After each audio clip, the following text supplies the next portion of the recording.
The promotion party invitation must have gone to your spam folder. Managers and above only, you understand, Brenda from HR said with a smirk as I sat alone in the break room, eating my usual lunch of leftover pasta. The lie was so transparent I almost admired its boldness. We both knew I'd been deliberately excluded from celebrating the promotion I trained Marcus for, the promotion I'd been passed over for 3 times. But what made my hand freeze halfway to my mouth wasn't her cruelty. It was the email notification on my phone from mesmerized, the woman I'd been mentoring online for 5 years. Guess who just accepted a CEO position in Dallas? My name is Amelia Thompson, and I've been invisible at Pinnacle Marketing Solutions for 8 years. Not literally invisible, though sometimes it felt that way, but invisible in all the ways that mattered. While my colleagues attended conferences, networked at happy hours, and climbed the corporate ladder, I sat in my corner cubicle, doing the work of 3 people for the salary of half a person. Such a shame you can't make it, Brenda continued, her voice dripping with false sympathy. Marcus specifically requested the entire leadership team attend. But don't worry, I'm sure someone will post pictures on the company Slack. I nodded, returning to my pasta. That's thoughtful of him. She lingered, clearly hoping for more reaction. When none came, she huffed and click-clacked away in her designer heels, probably rushing to report that weird Amelia had taken the news exactly as expected, quietly, meekly, invisibly. The break room emptied as everyone headed to the 3rd floor conference room for the celebration.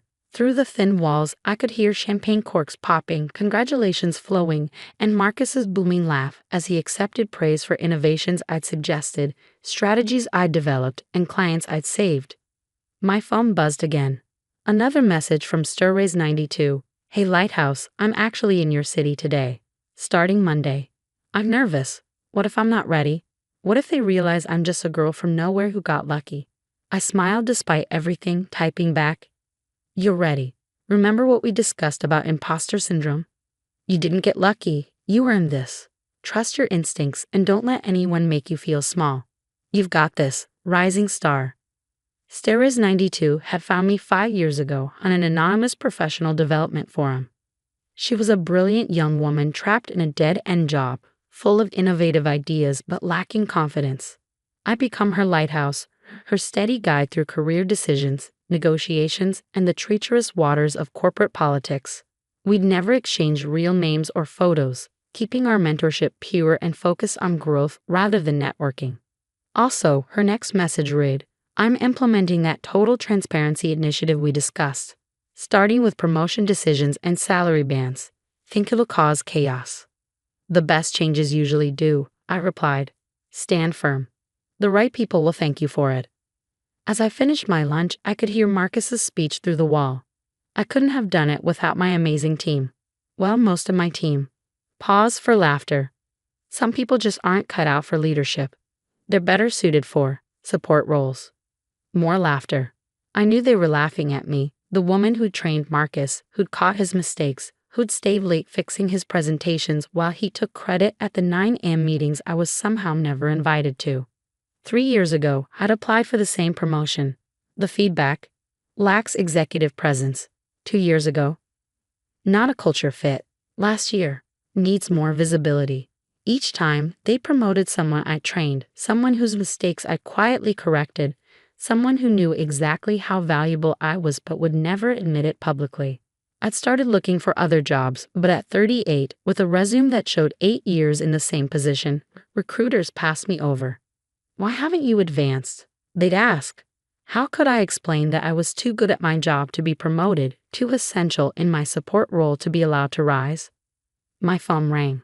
Unknown number, Dallas area code. Amelia Thompson. The voice was professional, crisp. "Yes.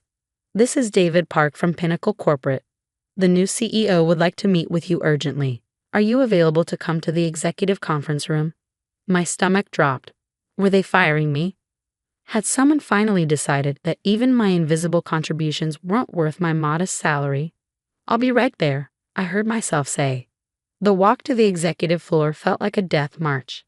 I'd only been up here twice, once for my initial interview 8 years ago, and once to deliver emergency documents when the printer near the C-suite broke.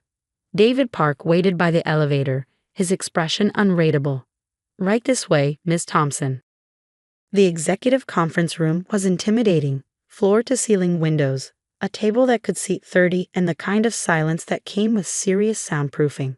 But it was empty except for a woman standing at the window, her back to me. "Thank you, David," she said without turning.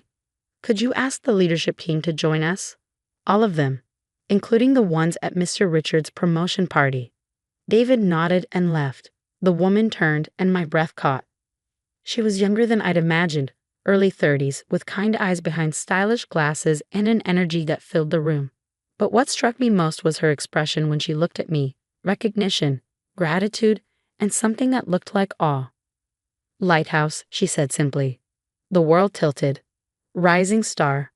She crossed the room in 3 quick strides and took my hands. "Layla Patel, and you're Amelia Thompson. I looked you up the moment I got access to the personnel files. 8 years in the same position, consistently exceeding every metric, training half the management team, and somehow never promoted. How did you know it was you? Your writing style is distinctive. Plus, you mentioned once that you worked for a marketing firm in Dallas that rhymed with cynical. It wasn't hard to piece together once I knew I was coming here." I sank into a chair, overwhelmed. "You're our new CEO. But stare eyes. Layla, you're so young." She grinned. 31. And yes, the board was skeptical until I showed them my track record.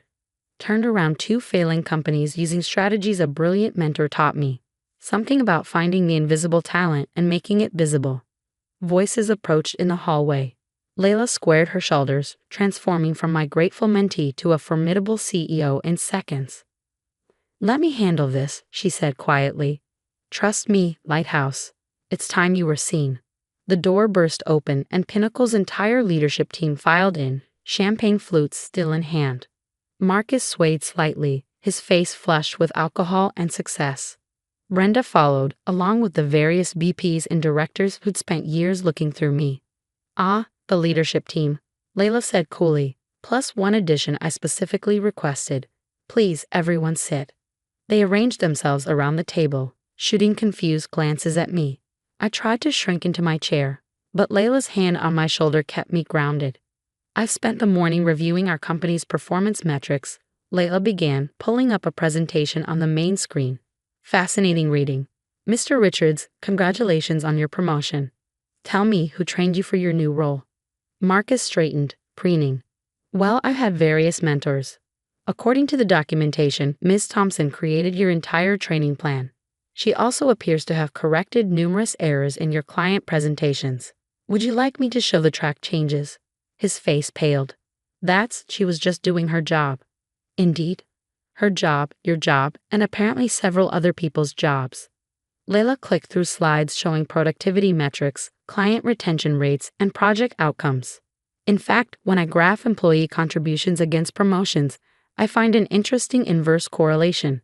The people doing the most work seem to advance the least." "Now see here," Brenda interjected.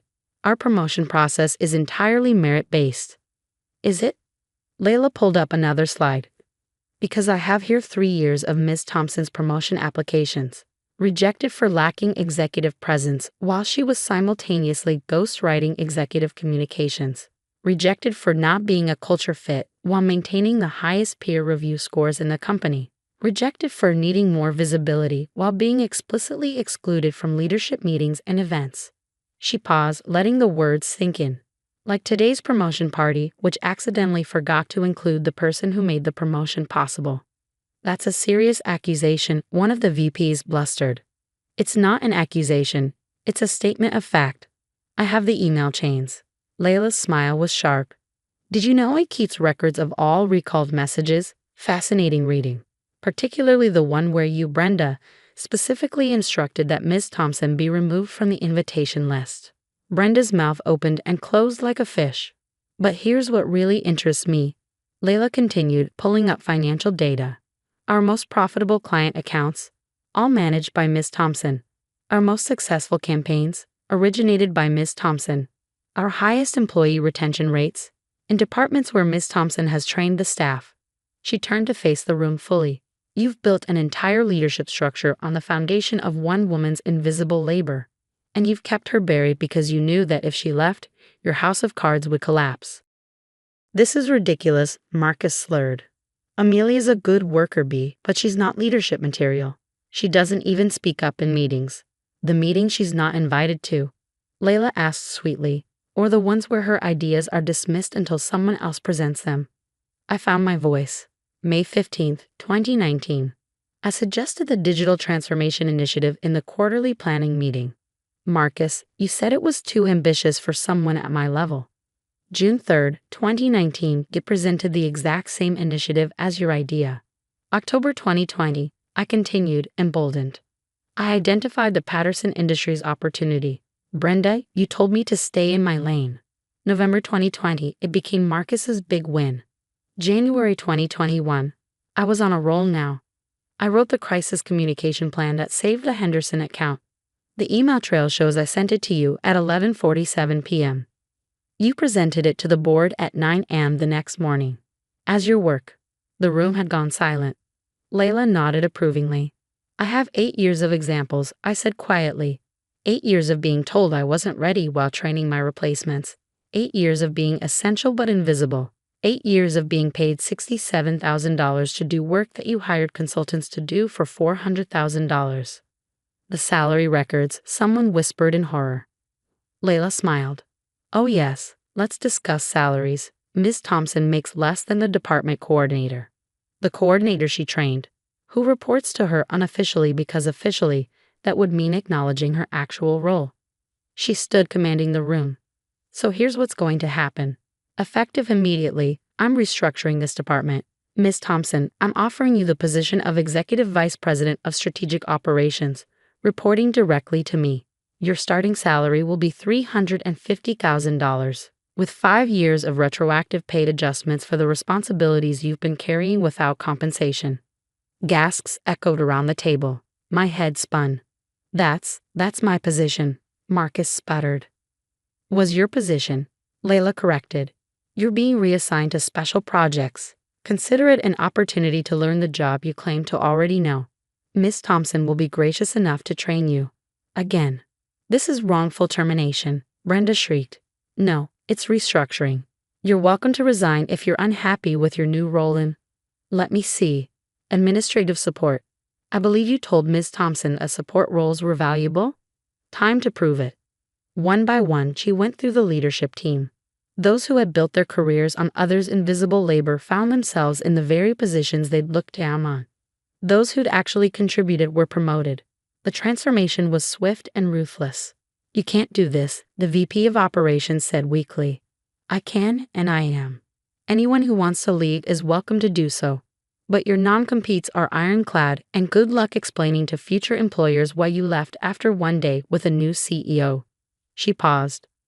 Or you can stay, learn what it's like to actually work for your success, and maybe, earn your way back up.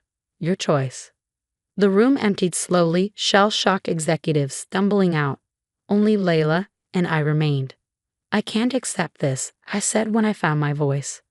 The salary, the retroactive pay, it's too much. It's exactly what you're worth, Layla said firmly, probably less considering the value you've created. Amelia, you saved my career 5 years ago.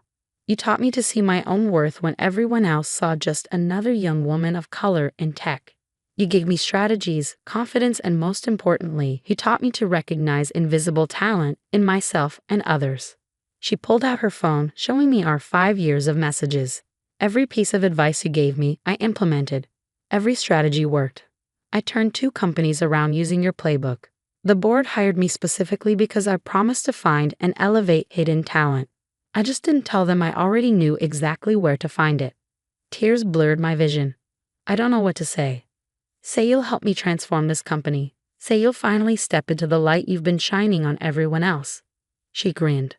Also say you'll keep mentoring me. CEO is a big jump, and I'm going to need my lighthouse more than ever. I laughed through my tears.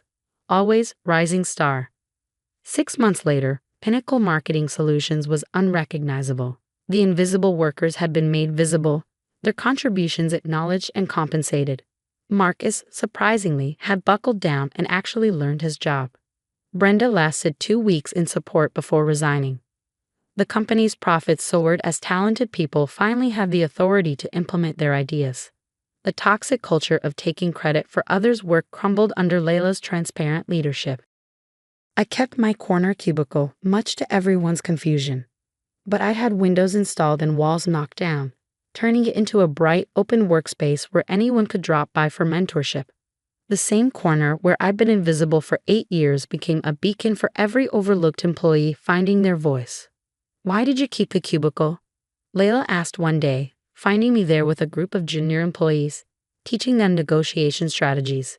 I smiled, thinking of all the lunches eaten alone, all the parties I'd been excluded from, all the times I've been overlooked. To remember where I came from, and to make sure no one else has to stay invisible. She nodded, understanding. The best lighthouses are built where the rocks are most dangerous. Exactly, I agreed, watching my former corner transform into a hub of possibility. And the best leaders remember that today's invisible worker might be tomorrow's CEO. You just have to be willing to see them. The promotion party photos from Marcus's celebration still circulated on the company Slack, but now they served a different purpose, a reminder of the old pinnacle where talent was buried instead of elevated. The new pinnacle had a different philosophy, one painted in bold letters in the lobby. Visibility is not about being seen.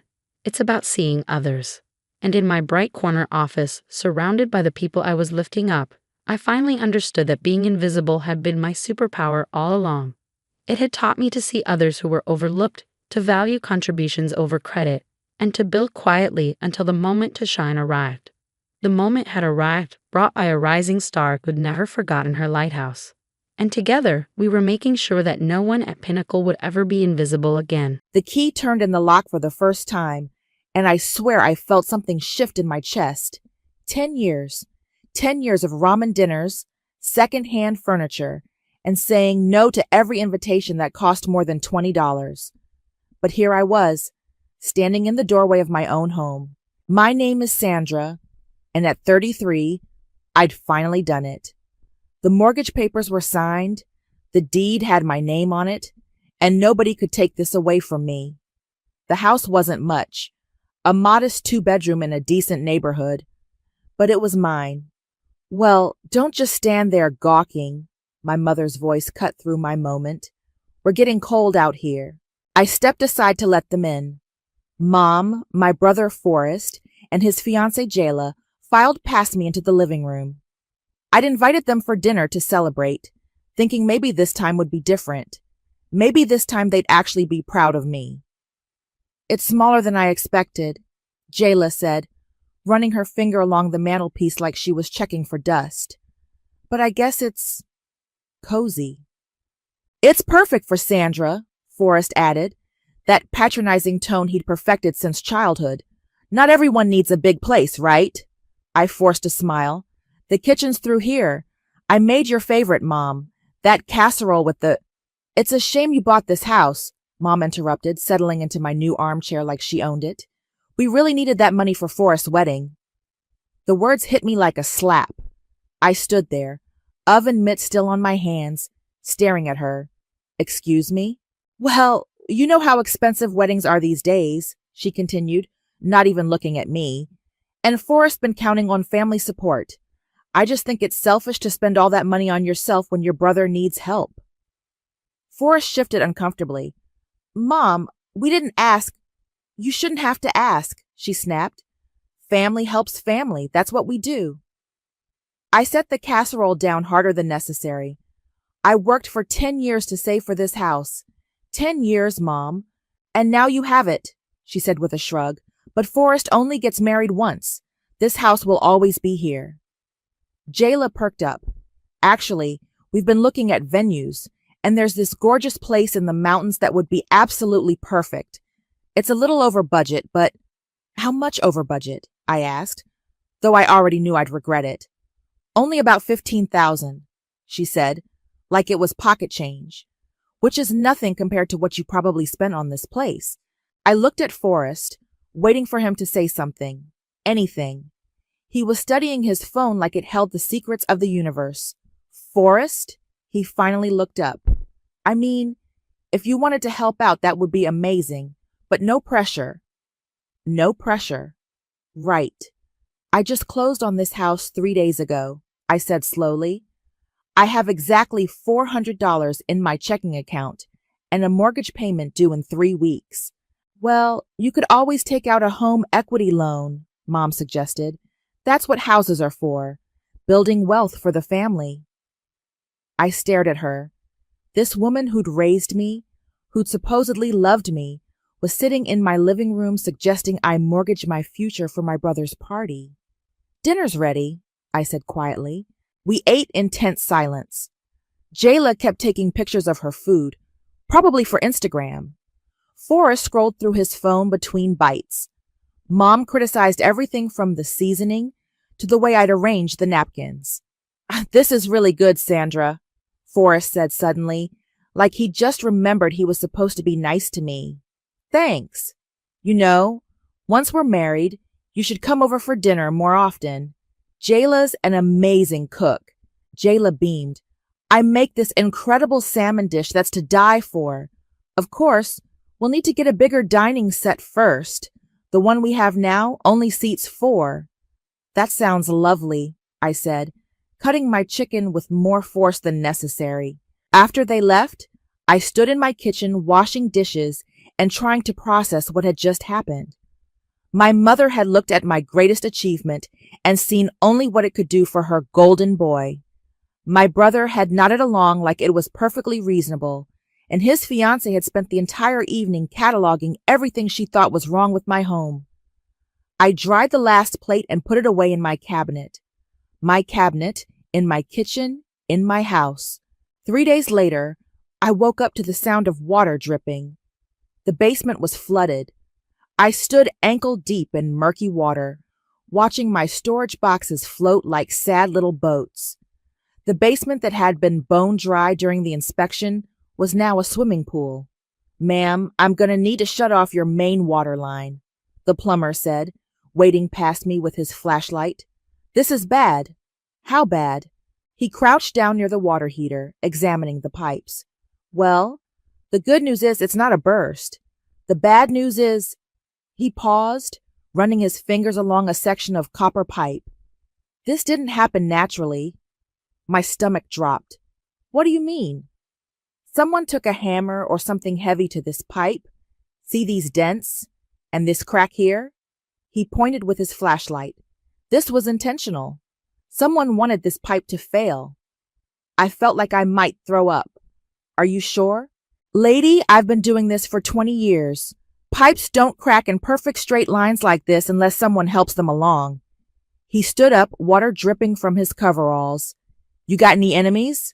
Someone who might want to mess with your house? I thought about Mom's words. It's a shame you bought this house. About Forrest's uncomfortable shifting when she said it. About how he'd barely looked at me during dinner. I need to make some calls, I said. After the plumber left, I sat on my front steps staring at the estimate. $8,000 in damage. My insurance might cover some of it, but there would be questions, investigations, and if they found out it was intentional... My phone buzzed. A text from Forrest. Hey, heard about your flood? That sucks. Let me know if you need anything. Heard about it? I hadn't told anyone yet.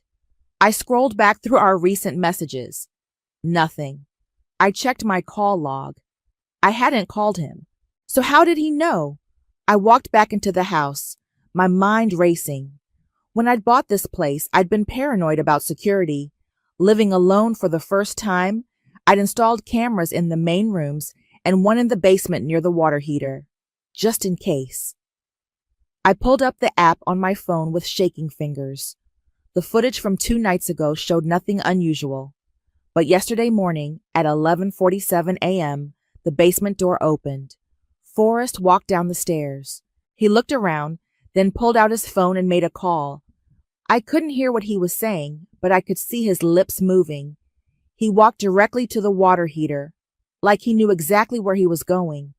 Then he pulled something from his jacket, a small hammer. I watched my brother systematically strike the pipe in 3 different spots. Precise hits like he'd been coached. After the 3rd strike, Water began to seep out slowly. He stood back, admired his work, then said something else into the phone. I could make out the words, "It's done," from his lip movements. Then he left. I rewound the footage and watched it again and again. Each time, the betrayal hit deeper. This wasn't some random act of vandalism. This was planned, calculated. My phone rang. "Mom, Sandra, honey, I heard about your basement. What a terrible thing to happen so soon after moving in." "How did you hear about it?" A pause. "Forrest mentioned it. He's so worried about you." "I haven't told Forrest anything." Another pause. Longer this time. "Well, maybe Jayla heard something. You know how news travels." "Mom, I discovered the flood 3 hours ago. I've talked to exactly one person, the plumber." "Sandra, I don't like your tone." "My tone?" I laughed, but there was no humor in it. "My basement is destroyed, and somehow you and Forrest knew about it before I told anyone." "Don't be ridiculous. We're your family. We care about you." "Right. You care so much that you think I should have given Forrest my house money instead." "That's not what I—" "It's exactly what you said, Mom. Word for word." She was quiet for a long moment. "These things happen, Sandra. Old houses have problems. Maybe this is a sign that you weren't ready for home ownership." The audacity of it took my breath away. A sign? "I'm just saying, if you can't afford to fix problems like this, maybe you should consider selling. Forrest mentioned he might be interested in buying it from you. Family discount, of course." I ended the call. I sat there staring at my phone. The video still paused on Forrest's face as he raised the hammer. My own brother. My own mother. They'd sabotaged my house and were now positioning themselves to buy it cheap when I couldn't afford the repairs. I copied the video file to 3 different devices. Then I backed it up to the cloud. Then I made another copy on a USB drive that I hid in my bedroom. For the first time in days, I smiled. Sunday dinner at Mom's house. Same routine I'd followed for years, except now I sat at the table knowing exactly what kind of people I was eating with. "Sandra, you look tired," Mom said, passing the mashed potatoes. "All this house stress must be getting to you." "I'm managing," I replied, spooning potatoes onto my plate like nothing had changed. Forrest cleared his throat. "Actually, I've been thinking about your situation. Maybe I could help you out." "Oh? Well, Jayla and I have been looking at houses anyway. If you wanted to sell, I could probably take it off your hands. Save you the realtor fees." Jayla nodded enthusiastically. "It would be perfect for us as a starter home, and you wouldn't have to deal with all those repair headaches." I took a bite of pot roast. "That's so generous of you both." "Family helps family," Mom said, echoing her words from my dinner party. "Speaking of family," Forrest said, "we've decided to expand the guest list for the wedding. Jayla's sorority sisters, some of my college buddies. It's going to be amazing." "How exciting," I said. "I'm sure it'll be beautiful." "The only thing is," Jayla jumped in, "with the bigger guest list, we need a bigger venue, and the catering costs are going up, but it's worth it for our special day." Forrest reached across the table and squeezed my hand. "I know things are tight with your house situation, but if you could help out even a little bit, it would mean everything to us." I looked down at his hand on mine, the same hand that had held the hammer. "How much are we talking about?" "Maybe 20,000, Jayla said hopefully. "I know it sounds like a lot, but $20,000. I let the number hang in the air. "You could get a home equity loan," Mom suggested. "Banks love giving those out." "Or," Forrest said, his voice getting more animated, "if you sold the house to me, you could use part of that money for the wedding. It's like killing 2 birds with 1 stone." I pulled my hand away and reached for my water glass. "You know what's funny? I was just thinking about how much I love that basement, even with all the water damage." Forrest's fork paused halfway to his mouth. "The basement?" "Yeah, it's got such character. And the security camera down there caught the most interesting footage." The table went very quiet. "Security camera?" Mom asked. "Oh, yes. I had them installed when I moved in. You can never be too careful these days. I smiled at Forrest. The one by the water heater has an excellent view. Jayla looked confused. View of what? Everything, I said simply. Forrest set down his fork. Sandra, what are you getting at? Nothing at all. I'm just saying it's amazing what technology can capture these days. Every detail, every face, every deliberate action. Mom's face had gone pale. I think you're being paranoid, honey. Am I? Because I've been getting the strangest calls from neighbors. Apparently there's been some gossip going around about me being unstable and resentful. Funny how these rumors started right after my housewarming dinner.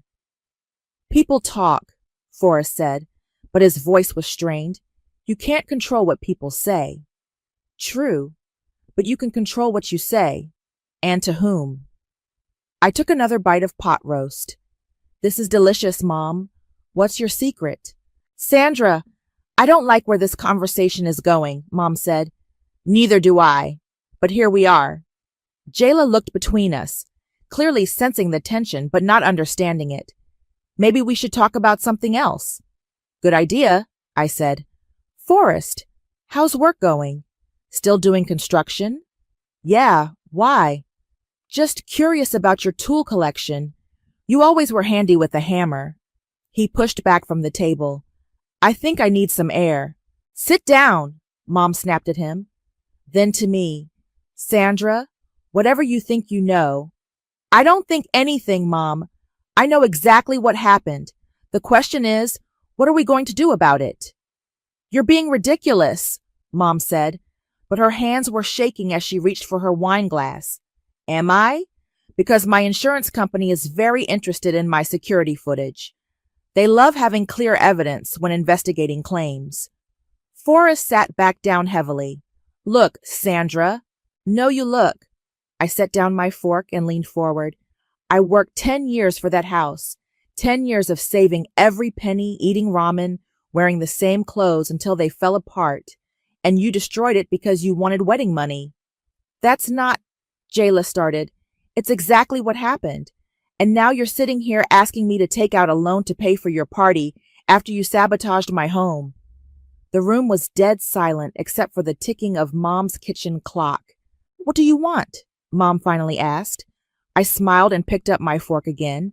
Right now, I want to finish this delicious dinner with my loving family. My phone buzzed. A text from an unknown number. This is regarding your property complaint filing. Please call to discuss your case. I showed them the screen. Looks like someone filed a complaint about my property standards, trying to get the city to force me to sell. I looked directly at Forrest. Any idea who might do something like that? He wouldn't meet my eyes. Well, I said, standing up and grabbing my purse. This has been lovely, but I should get home. I have some very interesting phone calls to make.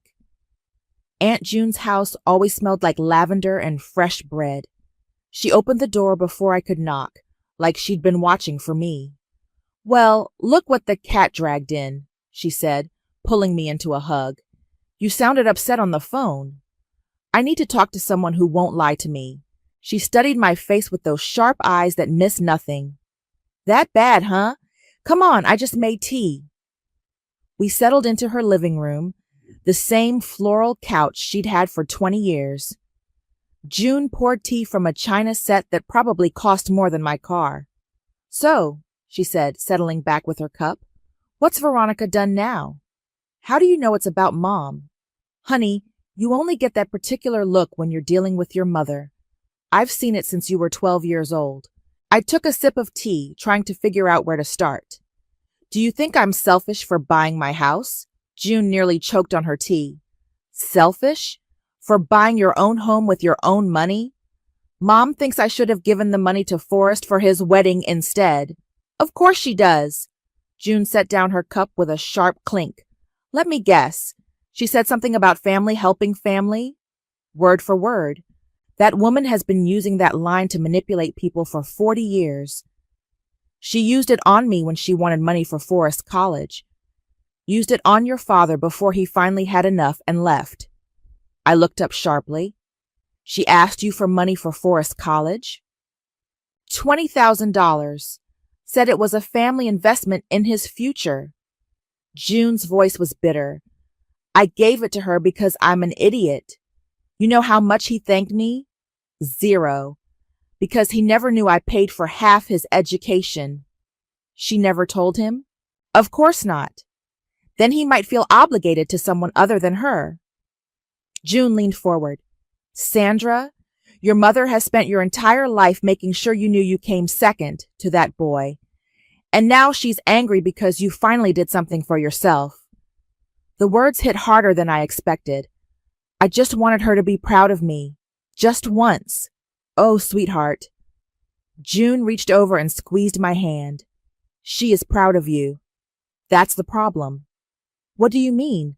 You think she doesn't see how hard you've worked? How you've built a life without needing anyone? She sees it, and it terrifies her. Because if you don't need her, she can't control you. I stared into my teacup. There's more. I figured there might be. I told her about the basement, about the security footage, about the property complaint and the rumors. June listened without interrupting, her expression growing darker with each detail. That little bastard, she said when I finished. And Veronica helped him plan it? I heard her voice on the phone when he was down there. June stood up and started pacing. 40 years I've watched that woman poison everything she touches. But this? She turned to face me. This is criminal. I have proof. Good. What are you going to do with it? I don't know yet. June sat back down, her voice gentler now. Can I tell you something about your mother? Something I probably should have told you years ago? I nodded. When you were born, she was furious. Not at you, but at the situation. She'd had Forrest, and he was perfect in her eyes. Then you came along, and you were... June paused, choosing her words carefully. You were different, quieter, more observant. You didn't need her the way Forrest did. So she decided I wasn't worth her time? No, she decided you were a threat. Even as a baby, you were more independent than Forrest. You slept through the night earlier, walked earlier, talked earlier. And every milestone you hit made her realize that you might not need her forever. I felt tears building behind my eyes. So she made sure I knew I wasn't the favorite. She made sure you knew your place, and your place was always supposed to be supporting Forrest. June's voice was fierce now, but you broke the pattern. You got educated, got a good job, bought a house. You proved you didn't need her approval to succeed. And now she's trying to tear it all down. Because if you can make it without her, what does that say about Forrest? He's 28 years old and still running to mommy for money. My phone buzzed. A text from Forrest. We need to talk. Can you come over tonight? I showed June the message. Don't go, she said immediately. Whatever they're planning, it's not good. I have to face them eventually. Not alone, you don't. June stood up. I'm coming with you. June, you don't have to. Yes, I do. I've been watching Veronica bully you for 30 years, and I've kept my mouth shut because I thought it was family business. But this isn't family business anymore. This is war. She walked to her kitchen and came back with a small digital recorder. What's that for? Insurance, she said, slipping it into her purse. If they want to talk, let's make sure we remember every word. I didn't go to Forrest that night. Instead, I called my coworker Corbin. Sandra, it's almost 9. Everything okay? I need a favor, a big one. Shoot. You still have that friend who works in family law? There was a pause. Yeah, Marcus. Why? I need to know about recording laws and property damage and fraud. Jesus, Sandra, what's going on? I told him everything. The basement, the footage, the property complaint. When I finished, he was quiet for a long moment. You need to talk to Marcus tomorrow. But Sandra, don't do anything stupid tonight. Define stupid. Don't confront them. Don't threaten them. Just document everything and let the law handle it. The law moves slowly, Corbin. They're not going to stop. Promise me you won't do anything tonight. I promise. I hung up and immediately started working on my slideshow. The next morning, I met Marcus at a coffee shop downtown. He was younger than I expected, with kind eyes and a serious expression. "Corbin filled me in on the basics," he said, sliding into the booth across from me. "You have video evidence of your brother damaging your property?" "Clear as day." I showed him the footage on my phone. He watched it twice, taking notes. "This is definitely criminal property damage. Probably conspiracy if your mother was involved in planning it. The property complaint filing could be harassment or an attempt to defraud. What can I do about it? Legally? File a police report? Press charges? Sue for damages?" He looked up from his notes. "But you're not asking about legal options, are you?" "What do you mean?" "You're asking what you can get away with, what you can do to them without getting in trouble yourself." I didn't answer. "Sandra, I get it. Family betrayal hits different. But if you're planning some kind of revenge, you need to be very careful. Document everything, stay within the law, and don't give them ammunition to use against you." "What if I just shared the truth with other family members?" "Truth isn't defamation. As long as you're not lying or embellishing, you can tell anyone anything that actually happened." I left the coffee shop with a plan forming in my mind. That afternoon, I called my cousin Viviana. "Sandra, how's the new house?" "That's actually why I'm calling. I wanted to invite everyone over for a family dinner. Kind of a proper housewarming." "That sounds lovely. When?" "This Sunday. I was thinking of making it special. Maybe put together a little slideshow about the house, the renovation process. You know how much Aunt June loves family photos." "She'll eat that up. Should I bring anything?" "Just yourselves. Oh, and Viviana, make sure everyone comes. I really want the whole family there." "Even Forrest and your mom?"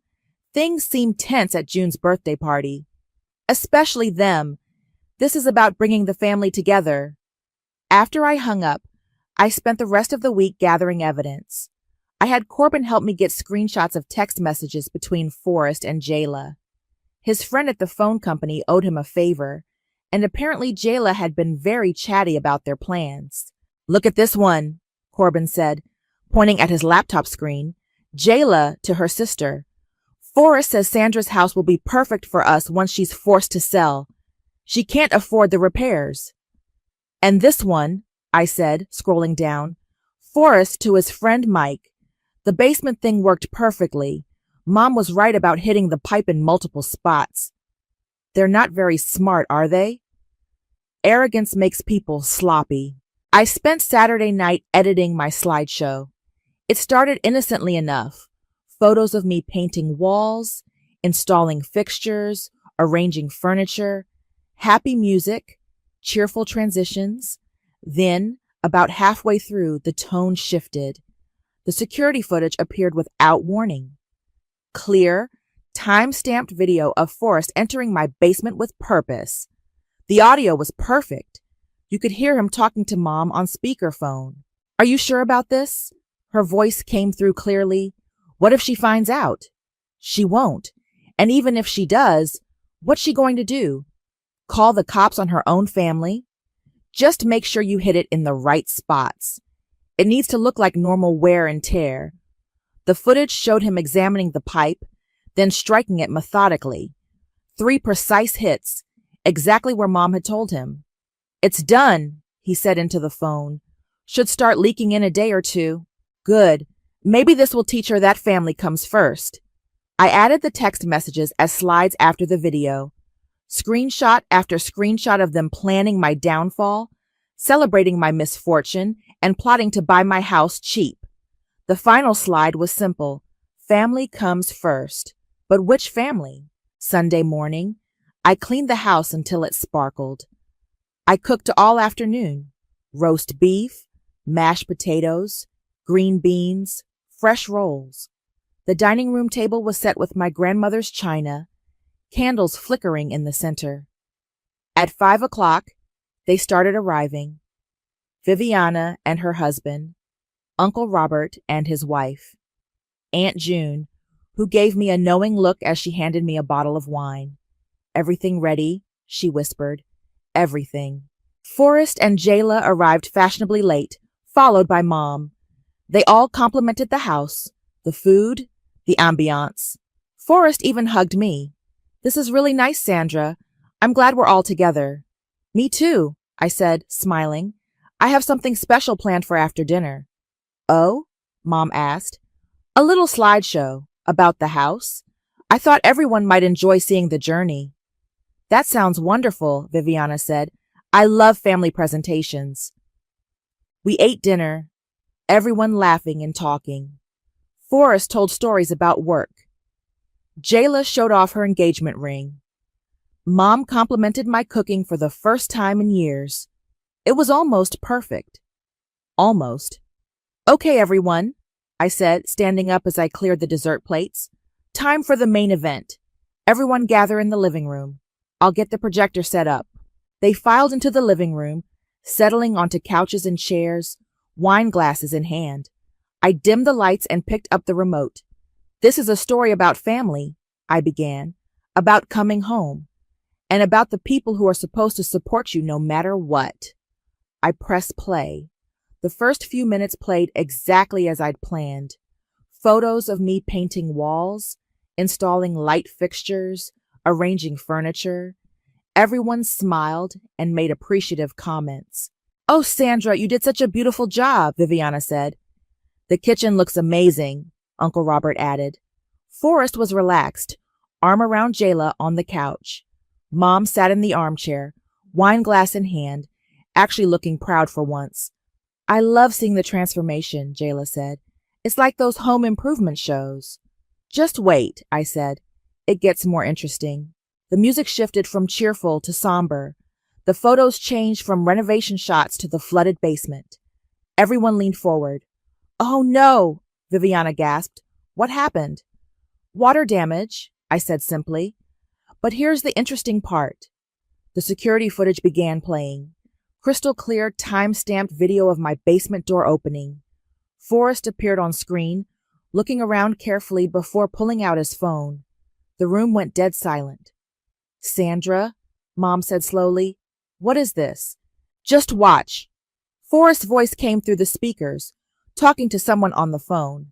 "Yeah, I'm here. Where exactly should I hit it?" Mom's voice responded clearly. "Near the joints. 3 spots should do it. Make sure it looks natural." Jayla's hand flew to her mouth. "Oh my God!" On screen, Forrest pulled a hammer from his jacket and approached the water pipe. He examined it carefully, then struck it precisely where Mom had instructed. "Forrest," Uncle Robert said, his voice barely a whisper. "It's done," Forrest said into the phone on the video. "Should start leaking in a day or 2. "Good," Mom's voice replied. "Maybe this will teach her that family comes first." I paused the video. The room was so quiet I could hear the refrigerator humming in the kitchen. Forrest stood up abruptly. "Sandra, I can explain." "Sit down," Aunt June said sharply. "Let her finish." "There's more," I said, advancing to the next slide. Text messages. Screenshot after screenshot filled the screen. Aren't Jayla's messages to her sister about how they'd get my house cheap? Forrest's text to his friends about the basement thing working perfectly. Mom's messages to her bridge club about how I was unstable and couldn't handle homeownership. Viviana was staring at the screen in horror. They planned this whole thing. "The property complaint too," I said, clicking to the next slide. "Filed anonymously, but the IP address traces back to Forrest's apartment." "You traced IP addresses?" Uncle Robert asked. "I have friends who know computers." Jayla was crying now. "Forrest, how could you do this to your own sister?" "She wasn't supposed to find out," he said weakly. "That makes it better?" Viviana snapped. Mom finally found her voice. "Sandra, turn this off right now." "Why? Embarrassed?" "You're humiliating your family." "I'm showing my family who you really are." "We're your family," Mom shouted, standing up.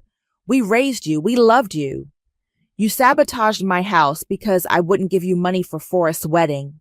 We needed that money. For what? A party? While I'm supposed to live in a flooded basement? Aunt June stood up slowly. Veronica, I have watched you manipulate this girl for 30 years. But this? She gestured at the screen. This is criminal. Stay out of this, June. No, I'm done staying out of it. June's voice was ice cold. You destroyed her property. You filed false complaints. You spread lies about her mental state. All so your precious boy could have a fancy wedding. Forrest was pale as a sheet. It wasn't supposed to be this bad. The damage was supposed to be minor. Minor? I laughed bitterly. $8,000 in damage is minor? We were going to help you fix it, Mom said desperately. After I sold you the house at a loss? Jayla was sobbing openly now. I didn't know. I swear I didn't know they were going to do this. But you knew about the plan to buy the house cheap, I said, clicking to her text messages. You were excited about it. I thought it was just business. Destroying someone's home is just business? Uncle Robert cleared his throat. Sandra, what do you want to do about this? I looked around the room. At Forrest, who couldn't meet my eyes. At Mom, who was clutching her wine glass like a weapon. At Jayla, mascara running down her cheeks. At my extended family, who were seeing the truth for the first time. I want them to understand something, I said quietly. I worked 10 years for this house. 10 years of 60-hour weeks, ramen dinners, and second-hand clothes. I saved every penny because I wanted something that was mine. Something nobody could take away from me. Sandra, Forrest started. I'm not finished. My voice was steady, controlled. You took a hammer to my dreams because you thought your party was more important than my life. You filed false complaints to try to force me out of my home. You spread rumors to make people think I was crazy. We're family, Mom said weakly. No, I said, standing up. Family doesn't do this to each other. Family celebrates your success, not sabotages it. I picked up a manila envelope from the coffee table. These are copies of everything. The video, the text messages, the property complaint, the insurance fraud documentation. What are you going to do with those? Forrest asked, his voice barely audible. I smiled for the first time all evening. Now that's the interesting part. I opened the manila envelope and pulled out a stack of papers. One copy goes to the police for criminal charges, property damage, conspiracy, filing false reports. Forrest's face went white. Sandra, please. Another copy goes to my insurance company. They're very interested in clear evidence of intentional damage. Turns out insurance fraud is a felony. Mom lunged for the envelope. Give me those. Aunt June stepped between us. Sit down, Veronica. And this copy, I continued, holding up another set, goes to the housing authority. They take false complaints very seriously, especially when someone tries to manipulate city resources for personal gain. You're destroying your own family, Mom said, her voice shaking. I'm not destroying anything. I'm just showing everyone what you already destroyed. Jayla was hyperventilating. Forrest, do something. What am I supposed to do? He snapped at her. She has everything on video. You could try apologizing, Viviana said coldly, though it's a little late for that. I'm sorry, Forrest said quickly. Sandra, I'm so sorry. It was stupid. I was desperate. Desperate for what? A bigger wedding? Jayla wanted... Don't you dare blame this on me, Jayla screamed. You told me your sister was being selfish. You said she owed you. She does owe me, Mom shouted. We raised her. We fed her. We put a roof over her head. For 18 years, I said calmly. I've been taking care of myself for 15 years since then. I don't owe you anything. Uncle Robert was shaking his head. Veronica, how did you think this would end? She was supposed to sell the house and help her brother. That's what family does. A family doesn't commit crimes, Aunt June said. Family doesn't destroy each other's property. It was just a pipe, Mom yelled. It was my home, I yelled back. finally losing my composure. It was the first thing I ever owned that was truly mine, and you destroyed it because you couldn't stand that I succeeded without you. The room erupted. Forrest was arguing with Jayla. Mom was screaming at Aunt June. Viviana was on her phone, probably texting her husband about the drama. I walked to the kitchen and came back with another envelope. "There's more," I said loudly. Everyone stopped talking. "The basement wasn't your only plan, was it?" I pulled out more papers. "The rumors you spread about my mental health. The calls to my workplace suggesting I was unstable. The anonymous tip to my mortgage company questioning my income verification." Forrest's mouth fell open. "How did you—" "Phone records, email traces, security footage from my office building showing you in the lobby talking to my supervisor." I smiled. "You really thought I wouldn't figure it out?" Sandra," Mom said desperately, "we can fix this. We can make it right." "How?" "By paying for the damage you caused, by retracting the lies you told, by giving me back the peace of mind you stole." "We'll pay for everything," Forrest said. "The repairs, the insurance deductible, whatever you want." "With what money? You're broke. That's why you needed my house money in the first place." Jayla stood up abruptly. "I can't do this anymore. Forrest, I'm going home." "Jayla, wait." "No, I'm not marrying someone who would do this to his own sister. I'm not becoming part of this family." She grabbed her purse and headed for the door. "Jayla, please." Forrest chased after her. We heard the front door slam, then a car engine starting. "Look what you've done," Mom said to me. "You've ruined his engagement." "I ruined his engagement?" I laughed. "He ruined his engagement when he took a hammer to my basement. He was trying to help you by destroying my property, by showing you that you needed family." Aunt June stood up. "Veronica, I've heard enough. You're delusional." "Don't you start with me, June. I'll start and I'll finish. You've spent 30 years poisoning this family against Sandra because she didn't need you the way Forrest does. And now you've committed actual crimes because you can't stand that she's successful." "She's not successful. She's selfish. She bought a house with her own money. How is that selfish?" "Because she should have helped her brother." "Her brother is 28 years old," Viviana shouted. "He should be helping himself." Forrest came back in looking defeated. "She's gone. She won't answer her phone." "Good," I said. "She deserves better than this family." "Sandra, please," he said, tears in his eyes. "I'll do anything. I'll pay you back. I'll confess to the police myself. Just don't press charges." I looked at him for a long moment. My little brother, who I'd protected from bullies in school, who I'd helped with homework, who I'd lent money to more times than I could count. "You know what the worst part is?" I said quietly. "I would have helped you. If you just asked me honestly, explained your situation, I would have found a way to help with the wedding." "You would have?" "Of course I would have. You're my brother. But instead, you decided to destroy my life to get what you wanted." I walked to the mantelpiece and picked up a certified letter. "This is a restraining order. You're not allowed within 500 feet of my house or my workplace. Sandra." "And this," I said, holding up another document, "is a civil lawsuit for damages, emotional distress, and punitive damages. My lawyer thinks we can get triple damages because it was intentional." Mom was crying now. "You're destroying your own family." "No, Mom. You destroyed it the day you decided I wasn't worth as much as Forrest. I'm just making sure everyone else knows it too." I looked around the room at my extended family. "Thank you all for coming. I think you've seen enough." One by one, they filed out. Uncle Robert patted my shoulder. Viviana hugged me tight. Aunt June was the last to leave. "I'm proud of you," she whispered. It's about time someone stood up to her. After they left, I sat alone in my living room, surrounded by the evidence of my family's betrayal.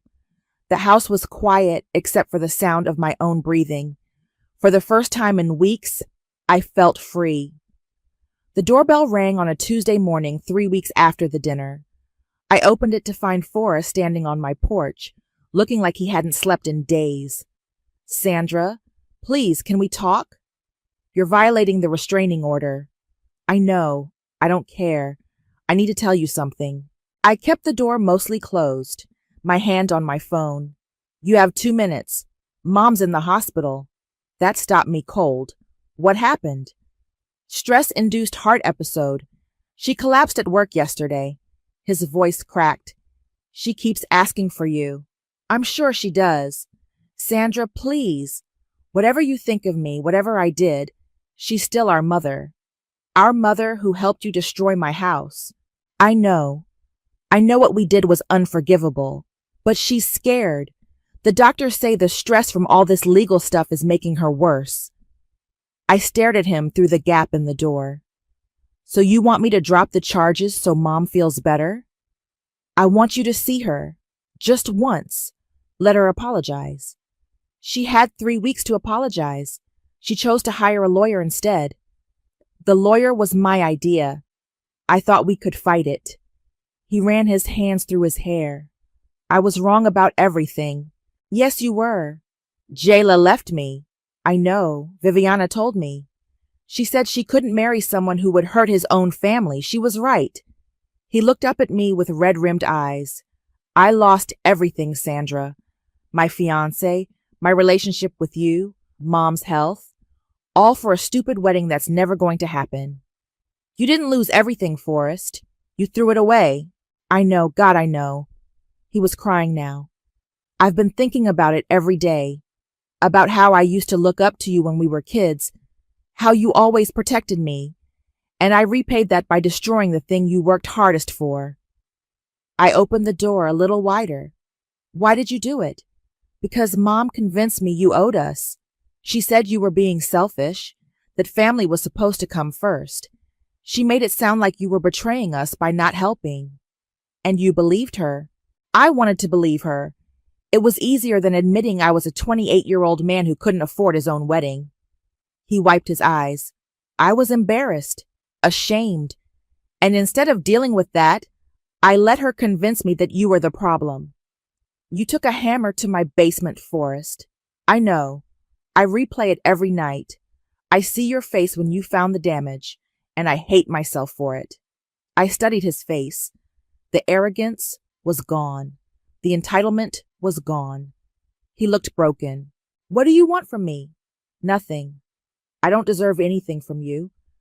I just want you to know that I'm sorry, really, truly sorry.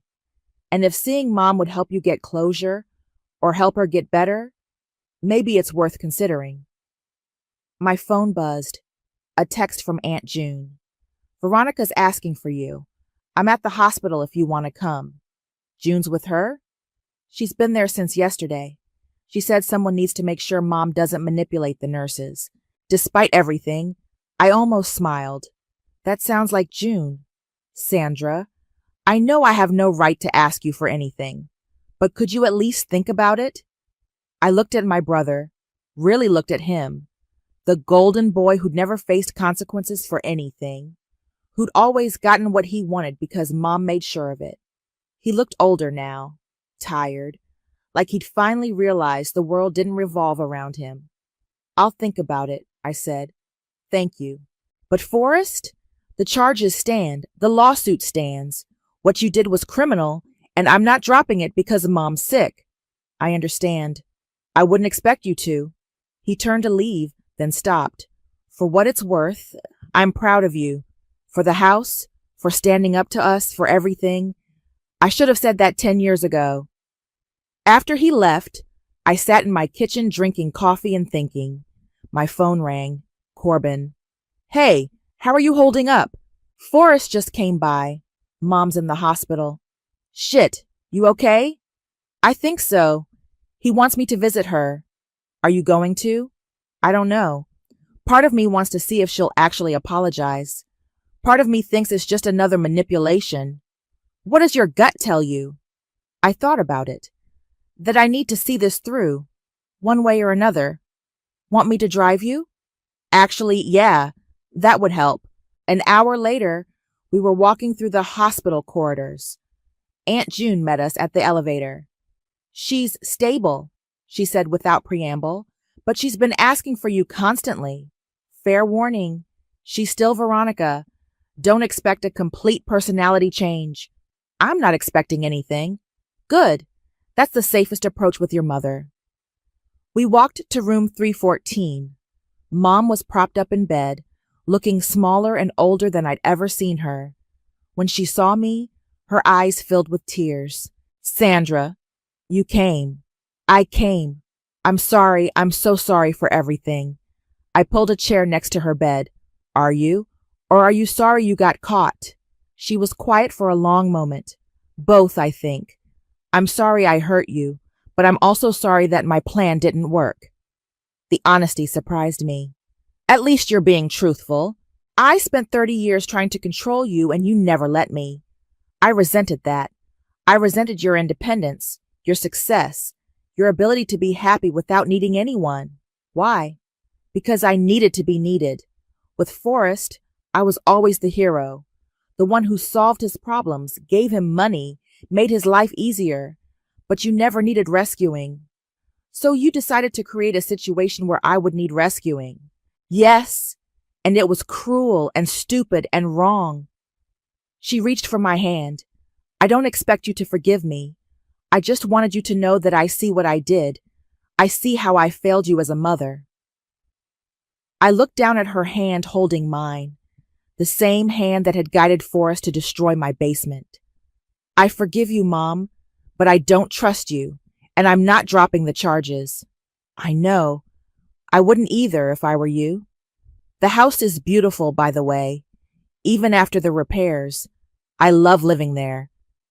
She smiled weakly. "I'm glad. You deserve to be happy." "I am happy, finally."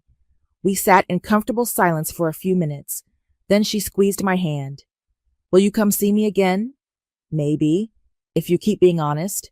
"I'll try." I stood up to leave. "Mom, next year I'm hosting Thanksgiving at my house. You're invited if you want to come." "I'd like that." "Good. But you're bringing dessert. I'm not cooking everything myself." She laughed, actually laughed. "Deal?"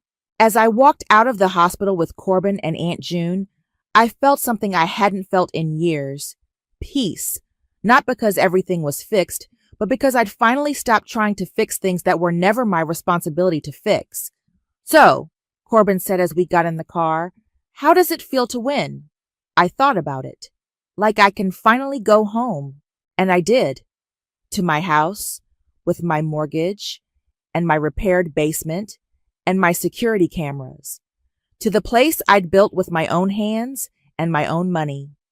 To the home that nobody could take away from me. Because some victories aren't about destroying your enemies. They're about building something so strong that your enemies can't destroy you. I unlocked my front door and stepped inside. The house smelled like fresh paint and possibility. I was home. The first thing I noticed when I walked through my childhood home's front door wasn't the smell of my mother's lavender candles or the familiar creak of the hardwood floors. It was the silence where my father's 1967 Shelby GT 500 should have been rumbling in the garage. My name is Greta, and I'd just returned from an 8-month deployment as a trauma nurse in Eastern Europe.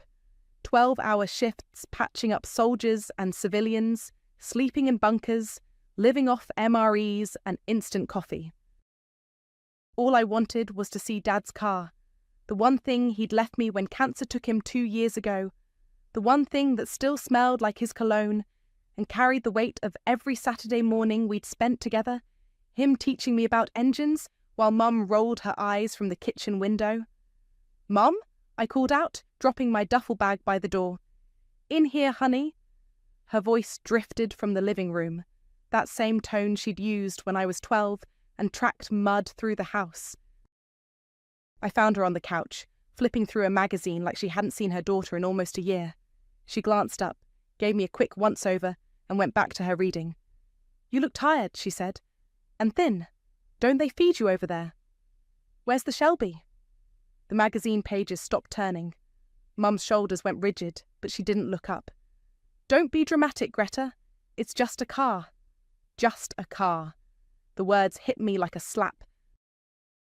I felt my chest tighten, that familiar burn that came when my family decided my feelings didn't matter.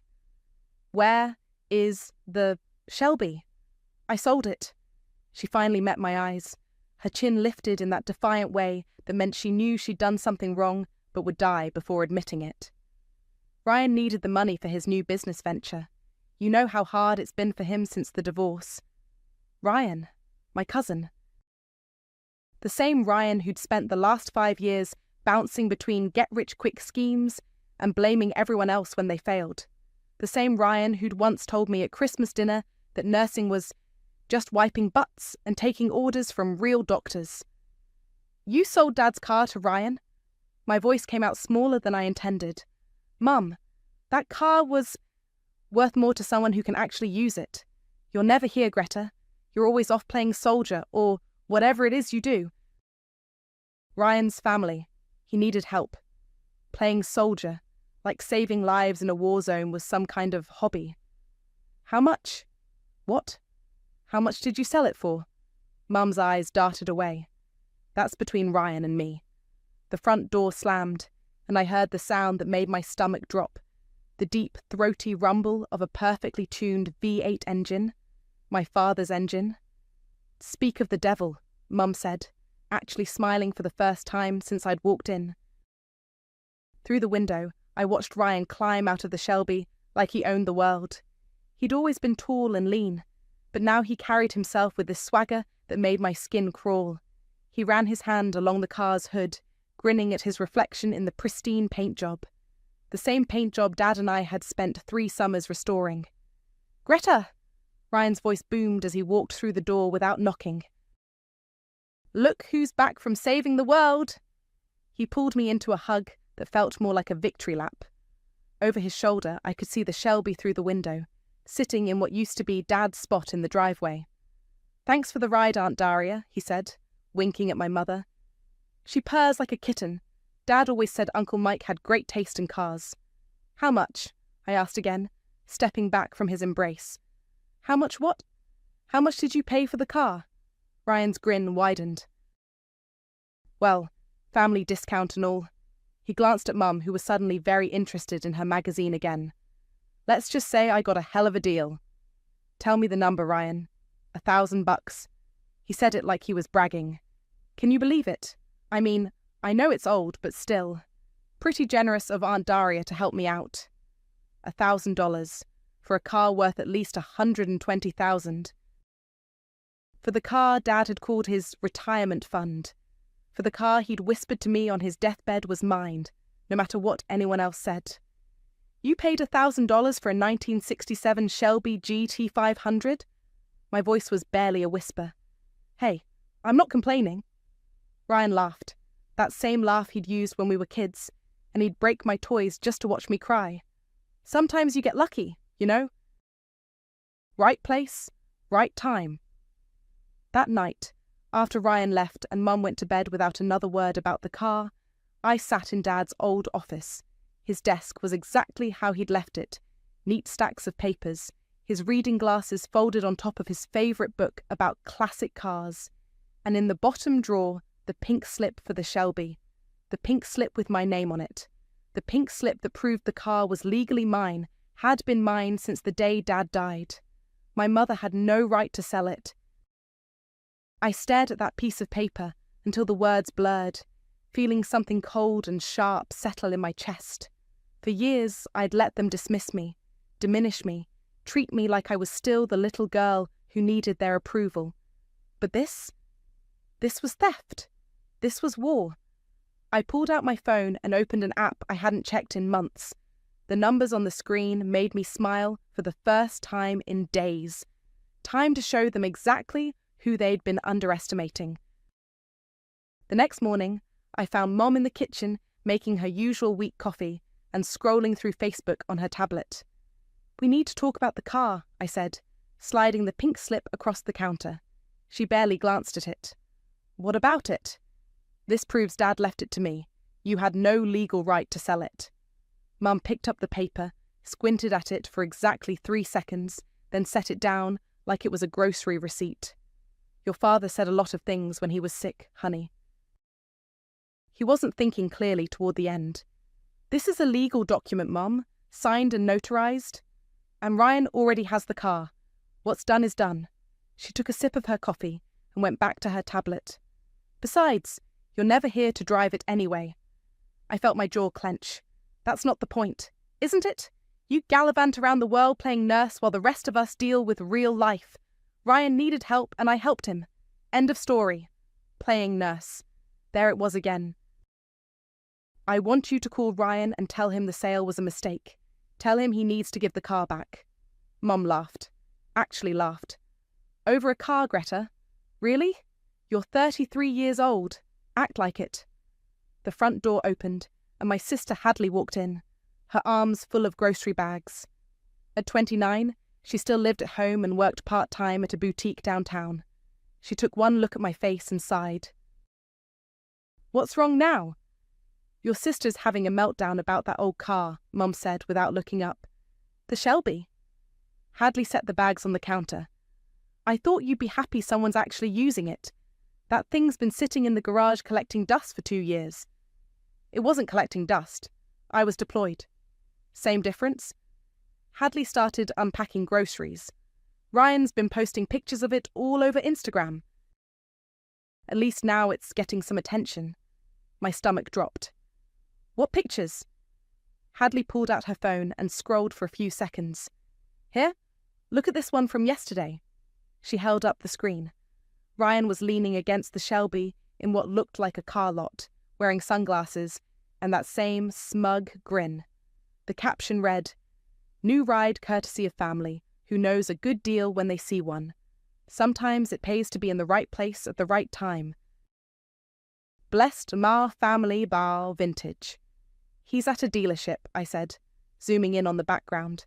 Yeah, Classic Motors downtown. He works there now, remember? Selling cars.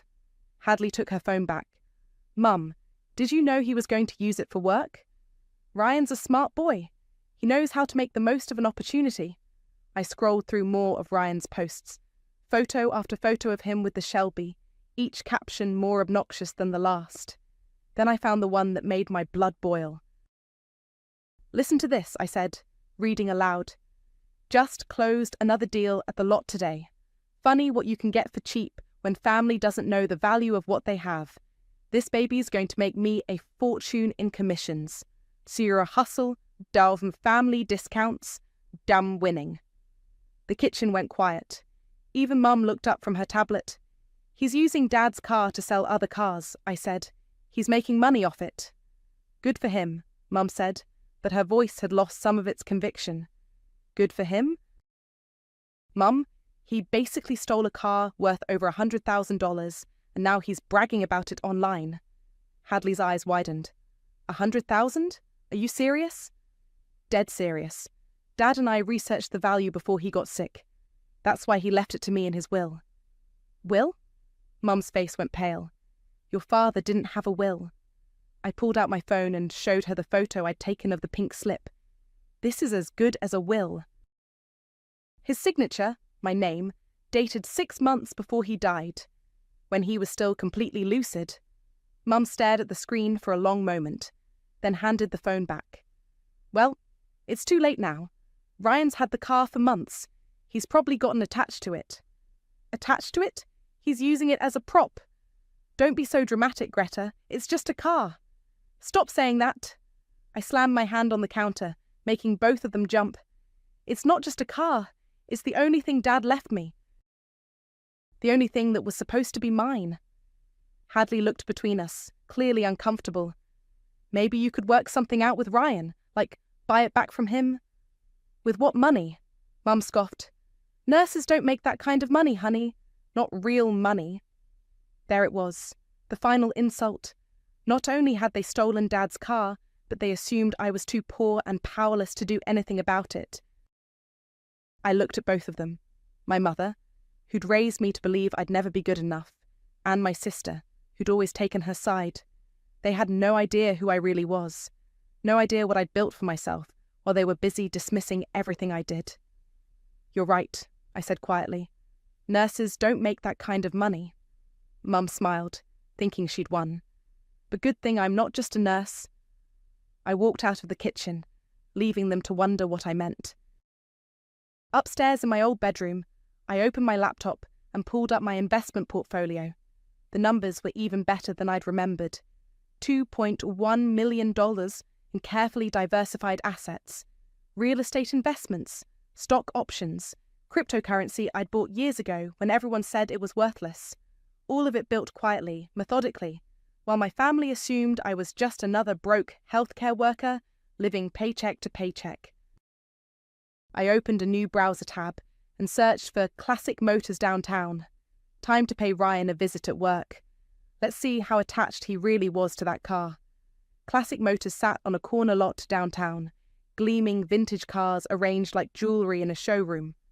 Through the floor-to-ceiling windows, I could see Ryan gesturing dramatically at a couple looking at a red Corvette. The Shelby wasn't visible from the street. I didn't go in. Instead, I drove to a coffee shop across the street and made a phone call. "Franklin? It's Greta." "Greta? How the hell are you? Heard you were back stateside." Franklin and I had met during my deployment in Romania. He was a contractor who collected vintage cars as a hobby, and we bonded over late-night conversations about engines and restoration projects. He had connections everywhere. "I need a favour, a big one." "Name it." "I need you to track down a car." 1967, Shelby GT500, blue with white racing stripes. It's at a dealership called Classic Motors. Let me guess, someone's trying to sell your baby? I'd told Franklin about Dad's car during one of our longer conversations. He knew what it meant to me. "Something like that. Can you pose as a buyer? Get some information? Consider it done. Give me an hour." While I waited, I called my lawyer. Mohammed had been handling my investments and business affairs for 3 years. He was discreet, efficient, and had helped me set up several LLCs for my various income streams. "Mohammed, I need to move fast on something. Can you meet me today?" "Of course. What's the situation?"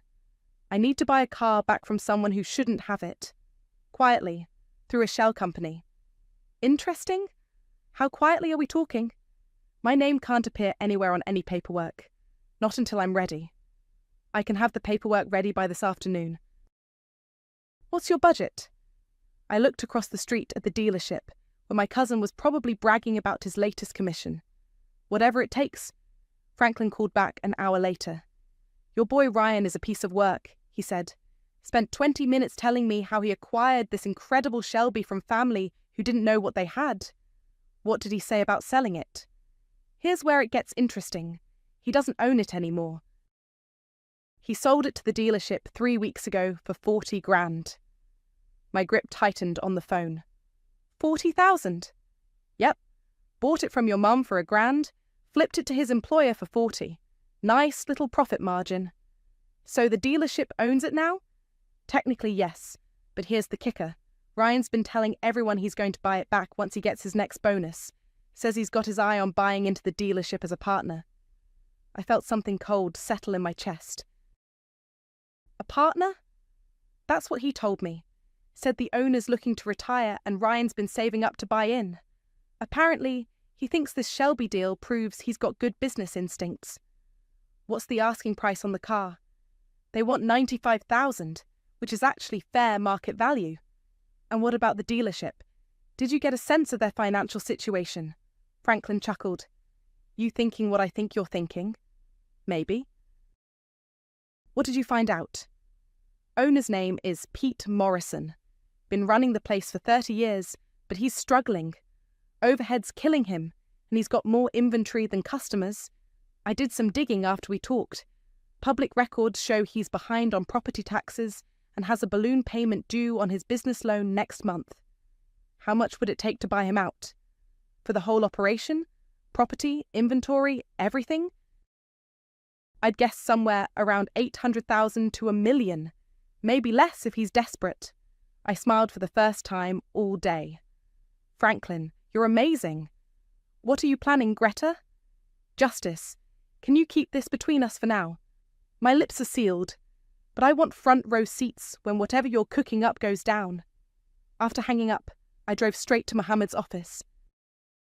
He was waiting with a stack of papers and that knowing look he got when he sensed a particularly interesting case. "Shell company's ready," he said, sliding documents across his desk. "Meridian Holdings, LLC, completely separate from your other entities, registered in Delaware, untraceable to you without a court order. Perfect. I need you to make 2 offers today." "I'm listening." "First, Meridian Holdings wants to buy a 1967 Shelby GT500 from Classic Motors. Offer them the full asking price, cash, immediate closing." Mohammed made notes. "And the second offer? Meridian Holdings is interested in acquiring Classic Motors, the whole business, building, inventory, everything." Mohammed's pen stopped moving. "You want to buy the entire dealership? I want to own the place where my cousin works." "Where he thinks he's going to become a partner? What's your offer?" I thought about Ryan's Instagram posts, his smug grin, the way he'd bragged about getting a hell of a deal from family who didn't know better. "Start at 700,000. Go up to $1 million if you have to. But I want it done fast, before Ryan gets wind of what's happening." Mohammed leaned back in his chair. "This is about more than just getting your car back, isn't it? Ryan sold my father's car for $40,000, a car he bought from my mother for $1,000, a car that was legally mine. And now he's planning to buy it back and use it to leverage a partnership in the business." "Exactly. Except he's not going to get that partnership, because I'm going to own the whole damn place." Mohammed smiled. "I'll make the calls this afternoon." "How soon do you want to close?" "Yesterday, but I'll settle for next week." "And when do you plan to reveal yourself as the new owner?" I thought about that for a moment. Ryan had humiliated me publicly with his social media posts. He'd stolen from me and bragged about it. My family had dismissed me as just a nurse who couldn't afford to fight back.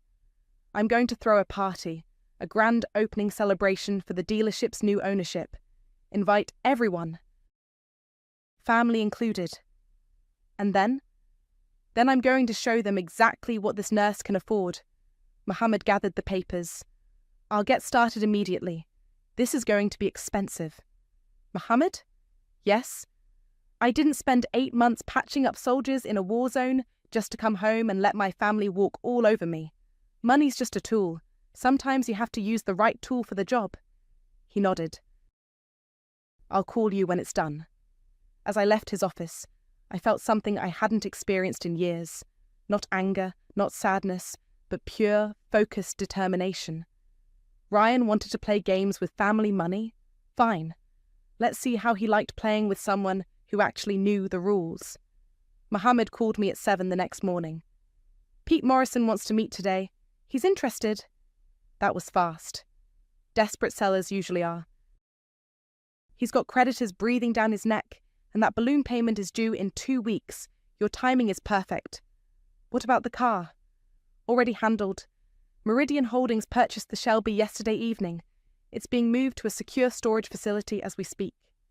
I sat up in bed, suddenly wide awake. Ryan doesn't know yet. Not unless he's been checking the inventory system. The paperwork shows it is sold to a private collector through a broker. No names. Beautiful. "When do we meet Morrison?" "This afternoon. 2 o'clock at his office." Pete Morrison looked exactly like I'd expected. Tired, stressed, and wearing a suit that had seen better days. His office above the showroom was cramped and cluttered with 30 years of paperwork. "So you represent Meridian Holdings?" he asked, shaking Mohammed's hand. "That's correct. My client is very interested in your operation." "Mind if I ask what kind of business your client is in?" Mohammed smiled smoothly. "Investment and acquisition. They prefer to remain anonymous during negotiations." Pete nodded, like this was normal. "Well, I'll be honest with you. This place has been my life, but I'm drowning. Property taxes, insurance, that damn loan payment coming due. I either sell or lose everything." "What would you need to walk away clean?" Mohammed asked. $750 would cover all my debts and give me enough to retire. But I've got 3 employees who depend on this place. I don't want to see them lose their jobs." My client values continuity. The intention would be to keep the existing staff and expand operations. Pete's shoulders relaxed for the first time since we'd walked in. In that case, you've got a deal. They shook hands while I sat quietly in the corner, just another assistant taking notes. Through the office window, I could see Ryan on the showroom floor, completely oblivious to the fact that his world was about to change. "There is one thing," Mohammed said. "My client would like to bring in their own general manager, someone to oversee the transition and implement new policies. Of course, what about my current sales staff? They'll be evaluated on a case-by-case basis." Pete glanced down at the showroom. "What about Ryan? He's been talking about buying into the business. Kid's got potential, even if he's a little cocky." Mohammed looked at me. I gave the slightest shake of my head. "We'll assess all employees fairly," Mohammed said diplomatically. The paperwork took 2 hours. Pete signed everything with the relief of a man who'd just had a massive weight lifted off his shoulders. As we prepared to leave, he turned to Mohammed. "When will your client take possession?" "Immediately. The new manager will be here Monday morning to begin the transition." "And the staff? Should I tell them what's happening?" "Let the new manager handle that. Less confusion that way." We left Pete in his office, probably calling his wife with the good news. In the parking lot, Mohammed handed me a thick folder. "Congratulations, you now own Classic Motors." "What about the new manager?" "Already handled. I reached out to Dorian Cox this morning. He managed a vintage car dealership in Phoenix before moving here last year. Impeccable references, and he's available immediately. He doesn't know who's really behind this. Not yet. I told him the owner prefers to remain hands-off initially. He's excited about the opportunity." I looked back at the building that was now mine. Through the windows, I could see Ryan showing a customer around a vintage Mustang, gesturing enthusiastically. "What happens Monday morning?" "Dorian arrives at 8 to meet with Pete and review operations. Pete introduces him as the new general manager, explains there's been a change in ownership, and then Pete leaves for his retirement in Florida." "And Ryan?" "That's up to you. Dorian will evaluate all staff based on performance and attitude. If someone's not a good fit..." Mohammed left the sentence hanging. My phone buzzed with a text from Franklin. "Heard through the grapevine that Classic Motors just changed hands. Interesting timing." I texted back, "Just a coincidence." "Sure it is. What's next?" I thought about that. The car was secure, the dealership was mine, but this wasn't over. Ryan had humiliated me publicly, bragged about stealing from family, and made my mother complicit in his scheme. A quiet firing wasn't enough. "Mohammed, I want to throw a party." "What kind of party?" "A grand reopening celebration. New ownership, new management, new vision for Classic Motors. Make it an event. Red carpet, catered food, live music." "When?" 2 weeks from Saturday. Give Dorian time to settle in and make some improvements to the showroom." "Guest list?" I smiled, thinking about Ryan's Instagram posts and my mother's dismissive comments about nurses not making real money. "Everyone, local car enthusiasts, business leaders, media, and make sure to include my family." "All of them?" "Especially Ryan. Send the invitations from Classic Motors, signed by the new ownership." "Make it sound exclusive." Mohammed made notes. "What's the occasion?" "Celebrating new beginnings, and old debts coming due." "Should I mention anything about the previous owner or staff changes?" "No, let that be a surprise." As we drove away, I caught one last glimpse of Ryan through the showroom windows. He was laughing with a coworker, probably telling another story about his amazing business instincts. Monday morning was going to be very interesting. My phone rang as we turned the corner. Mum's number. "Hi, Mum."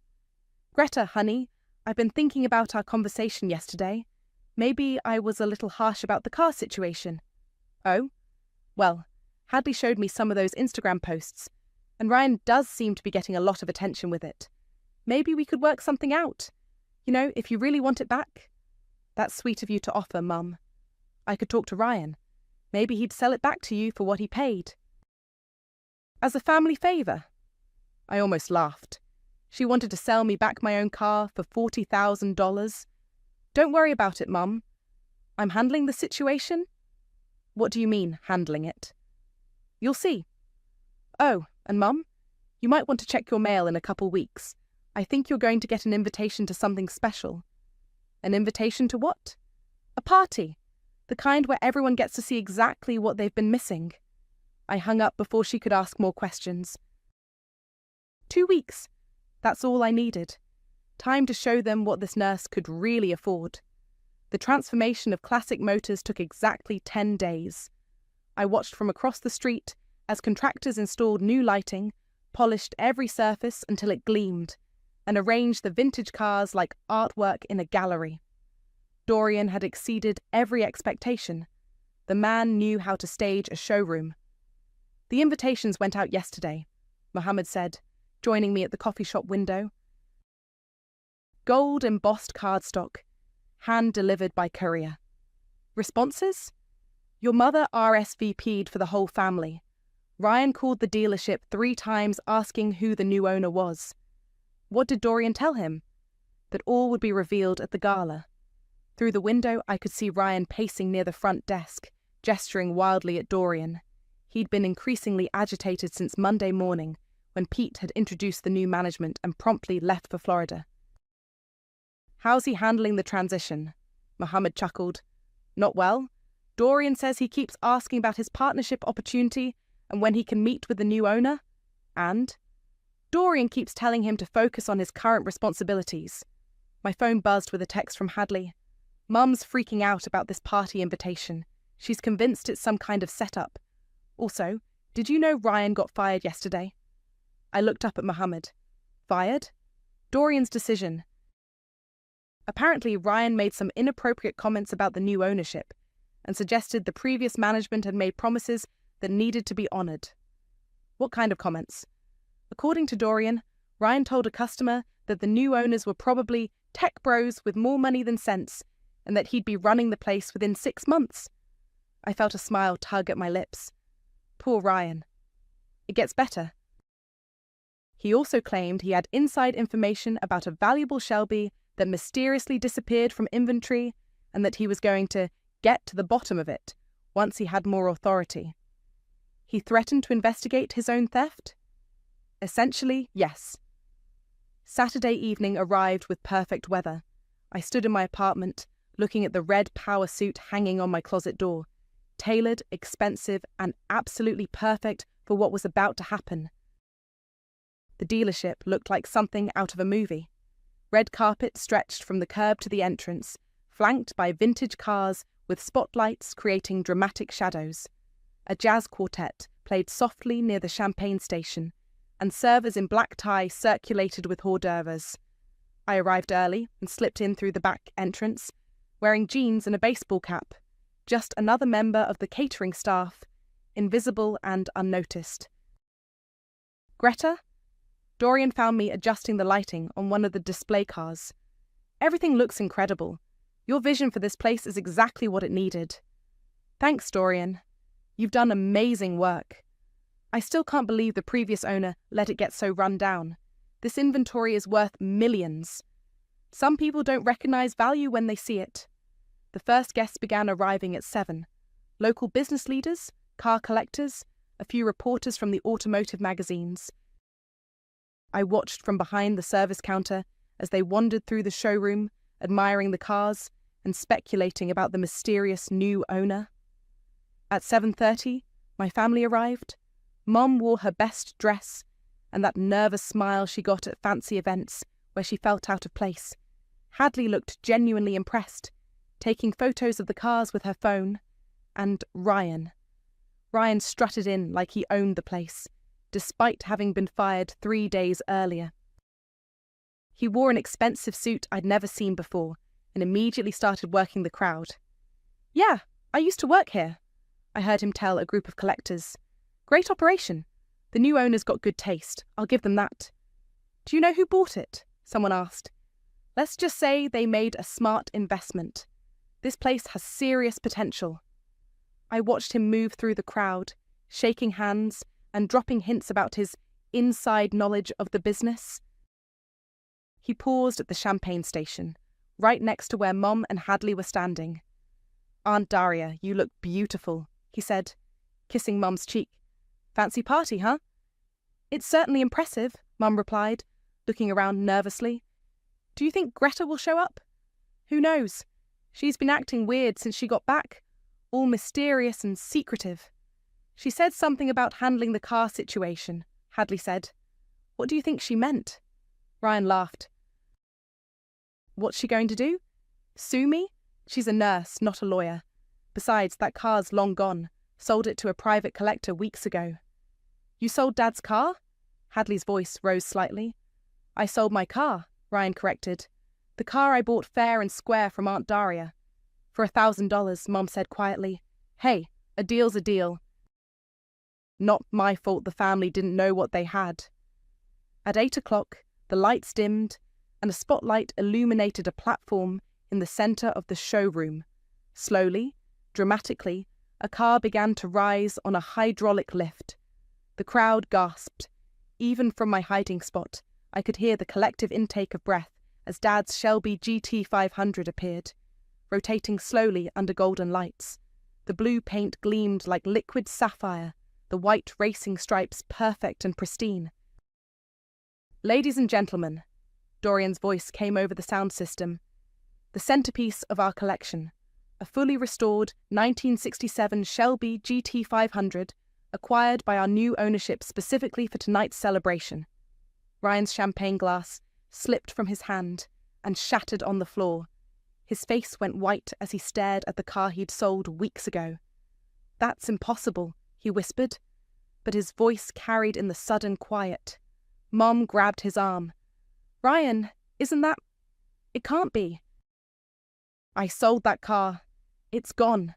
The crowd murmured with appreciation as the Shelby continued its slow rotation. Camera flashes lit up the showroom as people took photos of the stunning display. "And now," Dorian continued, "please welcome the new owner of Classic Motors, who has a few words to share about our exciting future." The spotlight shifted to the small stage beside the car platform. I took a deep breath, smoothed my red suit jacket, and stepped into the light. The reaction was immediate and electric. Gasps, whispers, and then complete silence as every person in that room realized what they were seeing. Mum's mouth fell open. Hadley dropped her phone. And Ryan looked like he was about to faint. I walked to the microphone, my heels clicking on the polished floor, and smiled at the crowd of stunned faces staring back at me. "Good evening, everyone. My name is Greta, and welcome to the new Classic Motors." The silence stretched for what felt like an eternity. I could see faces in the crowd trying to process what they were seeing. The nurse they'd dismissed standing on stage in a power suit, owning the building they were standing in. "Some of you know me as a trauma nurse," I said into the microphone, my voice steady and clear. "Others might remember me as the daughter who was always away, the family member who supposedly didn't understand the value of things." I gestured toward the rotating Shelby behind me. "This car belonged to my father. He left it to me when he died, with proper documentation and legal transfer. 2 weeks ago, I came home from an 8-month deployment to discover it had been sold without my knowledge or consent." The crowd was completely silent now. Even the jazz quartet had stopped playing. "The buyer paid $1,000 for a car worth over $100,000. Then he sold it to this very dealership for $40,000, bragging on social media about his business instincts and how family didn't know what they had." I could see Ryan in the crowd, his face red, looking around desperately for an exit. Mom was staring at me like she'd never seen me before. "That buyer is here tonight. Ryan, would you like to wave to everyone?" Every head in the room turned toward my cousin. He stood frozen, champagne stains spreading across his shirt, looking like a deer caught in headlights. "No, that's okay. I understand you're probably wondering how just a nurse managed to buy back her father's car and acquire an entire vintage car dealership in the process." I paused, letting the words sink in. Here's the thing about being underestimated. It gives you incredible freedom to build something while everyone's looking the other way. While my family assumed I was living paycheck to paycheck, I was actually building a diverse investment portfolio. Real estate, stocks, cryptocurrency. Turns out, when you're disciplined and strategic, money grows. A reporter in the front row was frantically taking notes. Someone else was recording with their phone. I bought this dealership not for revenge, but for justice, and to prove a point that apparently needed proving, that the woman you dismissed as just a nurse has more business sense in her little finger than some people have in their entire bodies. Greta. Mum's voice cut through the crowd.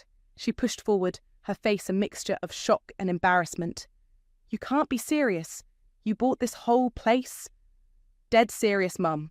Paid cash. Above asking price, actually, because the previous owner was struggling with debt. Debt that could have been avoided with better management and less tolerance for employees who steal from family. The crowd murmured at that. Ryan tried to back toward the door, but people were blocking his path, all of them staring at him with a mixture of disgust and fascination. Ryan, don't leave yet, I called out. I have something for you. I reached into my jacket and pulled out an envelope. This is your final paycheck from Classic Motors. You were terminated earlier this week for unprofessional conduct and making unauthorized promises to customers about future ownership opportunities. The envelope fluttered to the floor at his feet. He didn't pick it up. You see, Ryan thought he was going to buy into this business. He thought his little car flip proved he was partnership material. What he didn't realize is that actions have consequences, and stealing from family has the biggest consequences of all. I didn't steal anything. Ryan finally found his voice. Aunt Daria sold me that car fair and square. For $1,000, a car you knew was worth 100 times that amount. That's not my fault. I didn't set the price. No, but you bragged about it. You posted on social media about how family didn't know the value of what they had. You turned my father's memory into your personal victory lap. The crowd was getting restless now. I could hear whispers of disgusting and what kind of person does that to family? Hadley stepped forward, tears streaming down her face. Greta, I'm so sorry. I didn't know. I thought you were just being dramatic about an old car. It was never about the car, Hadley. It was about respect, about being valued, about not being dismissed just because I chose a career helping people instead of making money. But you did make money, someone called out from the crowd. I made money because I'm smart, disciplined and strategic. But my family never bothered to ask about my life. They just assumed that because I'm a nurse, I must be poor and powerless. Mum was crying now, mascara running down her cheeks. Greta, please, can we talk about this privately? We had that chance, Mum. I tried to talk to you. I showed you the legal documents proving the car was mine. You told me to stop being dramatic and act my age. I looked out at the crowd, at the reporters still taking notes, at the business leaders who were seeing my family's dysfunction play out in real time. I want everyone here to understand something. This isn't about money or cars or revenge. This is about what happens when you underestimate people. When you dismiss their worth based on their job title or their gender or their willingness to serve others. The crowd erupted in applause. Someone shouted, "You go, girl!" and others joined in. To the young women here tonight, don't let anyone tell you that caring for others makes you weak. Don't let anyone convince you that your dreams are too small or too big, and never ever let family treat you like you don't matter. The applause grew louder. I could see women in the crowd wiping their eyes, nodding in agreement. Ryan had finally managed to push through to the door. As he reached for the handle, I called out one last time. Oh, and Ryan? That Instagram post about family not knowing the value of what they have, you were right. We didn't know the value. He paused, looking back at me. We didn't know how worthless you were. The crowd gasped, then burst into laughter and applause. Ryan's face went purple with rage, but he couldn't say anything, not with a room full of witnesses who just heard the whole story. He slammed through the door, and disappeared into the night. I walked to the edge of the stage and pulled out a small card from my jacket pocket. "Mum, this is for you." She took it with shaking hands and opened it. Inside was the photo I'd found in the Shelby's glove compartment, me and Dad working on the engine together, both of us covered in grease and grinning. "Thanks for the motivation," I said quietly, so only she could hear. Then I turned back to the microphone and smiled at the crowd. "Now, who wants to hear about our exciting plans for Classic Motors?" The party continued for another 2 hours, but the energy had completely shifted. What started as a polite business gathering had turned into something electric. People kept approaching me, shaking my hand, asking for business cards, wanting to know my story. "That was incredible," said a woman in her 50s, who introduced herself as the editor of a local business magazine. "Would you be interested in doing an interview? Our readers would love to hear about your investment strategy." "And your family strategy," added a younger woman with a recording app on her phone. "I'm a blogger for women in finance."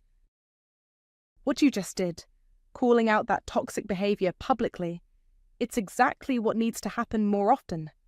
I exchanged contact information with both of them, still processing the fact that my private family drama had just become a very public statement. Dorian appeared at my elbow.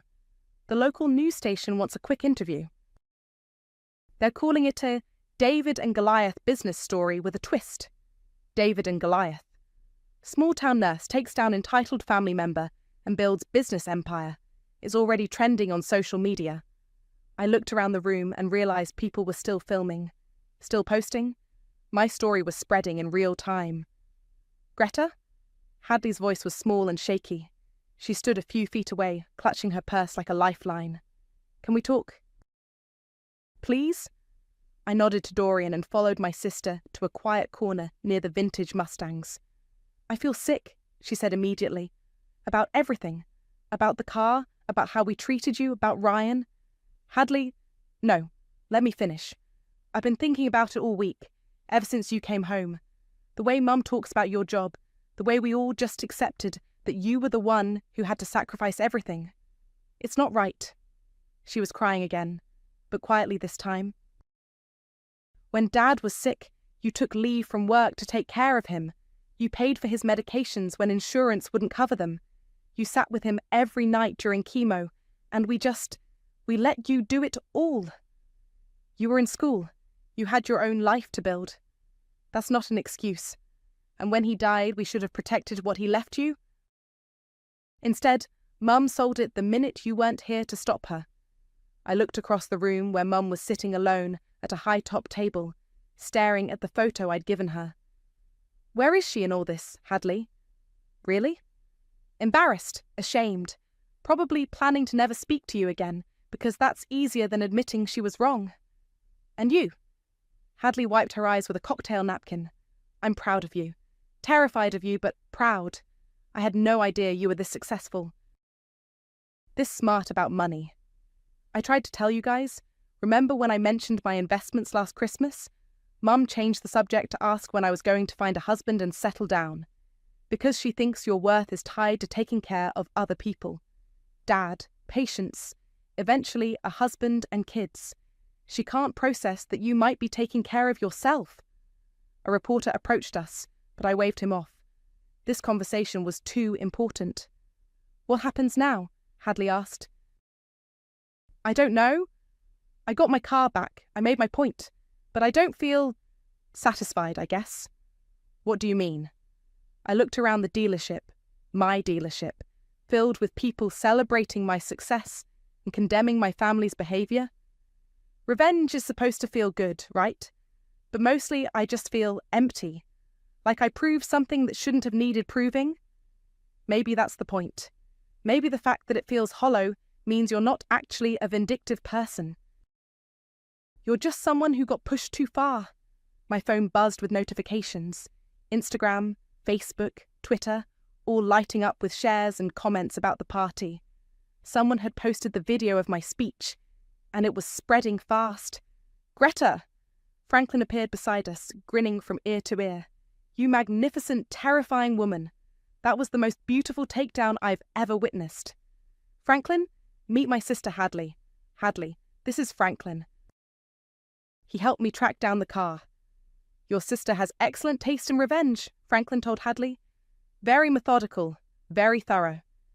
Is Ryan really gone? Hadley asked. Like, gone? His reputation in this town is finished, Franklin said bluntly. Nobody's going to hire someone who steals from family and brags about it. He'll have to start over somewhere else. Good, Hadley said with surprising vehemence. He deserved worse. The crowd was starting to thin out, but people kept stopping to congratulate me on their way out. Business cards, phone numbers, investment opportunities, apparently owning a successful business and publicly destroying a family member was good for networking. Ms. Greta? A teenage girl approached hesitantly. I'm sorry to bother you, but I just wanted to say thank you. For what? My uncle's been stealing money from my college fund. My parents won't do anything because family is family. But watching you tonight, maybe family isn't more important than doing what's right. She hurried away before I could respond, but her words hit me harder than anything else that evening. That's why it doesn't feel empty, Hadley said quietly. You didn't just get revenge, you gave other people permission to stand up for themselves. I looked across the room one more time. Mum was gone, probably slipped out during the interviews. The Shelby was still rotating slowly under the lights, beautiful and restored, and finally where it belonged. My phone rang. Unknown number. Hello? Greta? This is your Aunt Zuriel, Ryan's mother. I closed my eyes. Hi, Aunt Zuriel. We need to talk. I'm listening, I said, stepping away from the remaining party guests. Ryan has been calling me all night, crying like a baby. Says you humiliated him in front of the whole town. He humiliated himself, Aunt Zuriel. I just provided the stage. Don't get smart with me, young lady. That boy made one mistake. One mistake? I couldn't keep the incredulity out of my voice. He stole a car worth over $100,000, bragged about it online, and then tried to leverage it into a business partnership. That's not a mistake. That's a pattern. He's family, Greta. Family forgives. Family also doesn't steal from each other and then mock them on social media. There was a long pause. When Zuriel spoke again, her voice was different, smaller. How much would it take to make this go away? Excuse me? To stop the media attention, to take down those videos. Ryan's getting death threats on Instagram. People are calling him at all hours. His reputation is destroyed. I looked around the dealership, at the reporters still mingling, at the business cards scattered on tables, at the photo of me and Dad that Mum had left behind. There's nothing to make go away, Aunt Zuriel. I told the truth. Ryan stole from me and I got my property back. End of story. But the business, the public humiliation, was his choice. He could have quietly returned the car when I asked. He could have apologized. Instead, he doubled down and tried to profit even more from his theft. Please, Greta. He's talking about leaving town, starting over somewhere else. Maybe that's exactly what he needs to do. I hung up before she could say anything else. Hadley was waiting when I turned around. Aunt Zuriel, trying to negotiate Ryan's way out of the consequences of his actions. Some things never change. Are you going to do anything about the media attention? I looked at my phone, still buzzing with notifications. The video of my speech had been shared thousands of times. Comments ranged from supportive to savage, but they were all focused on Ryan's behaviour, not mine. No. I'm not going to protect him from the truth. The last guests filtered out around midnight.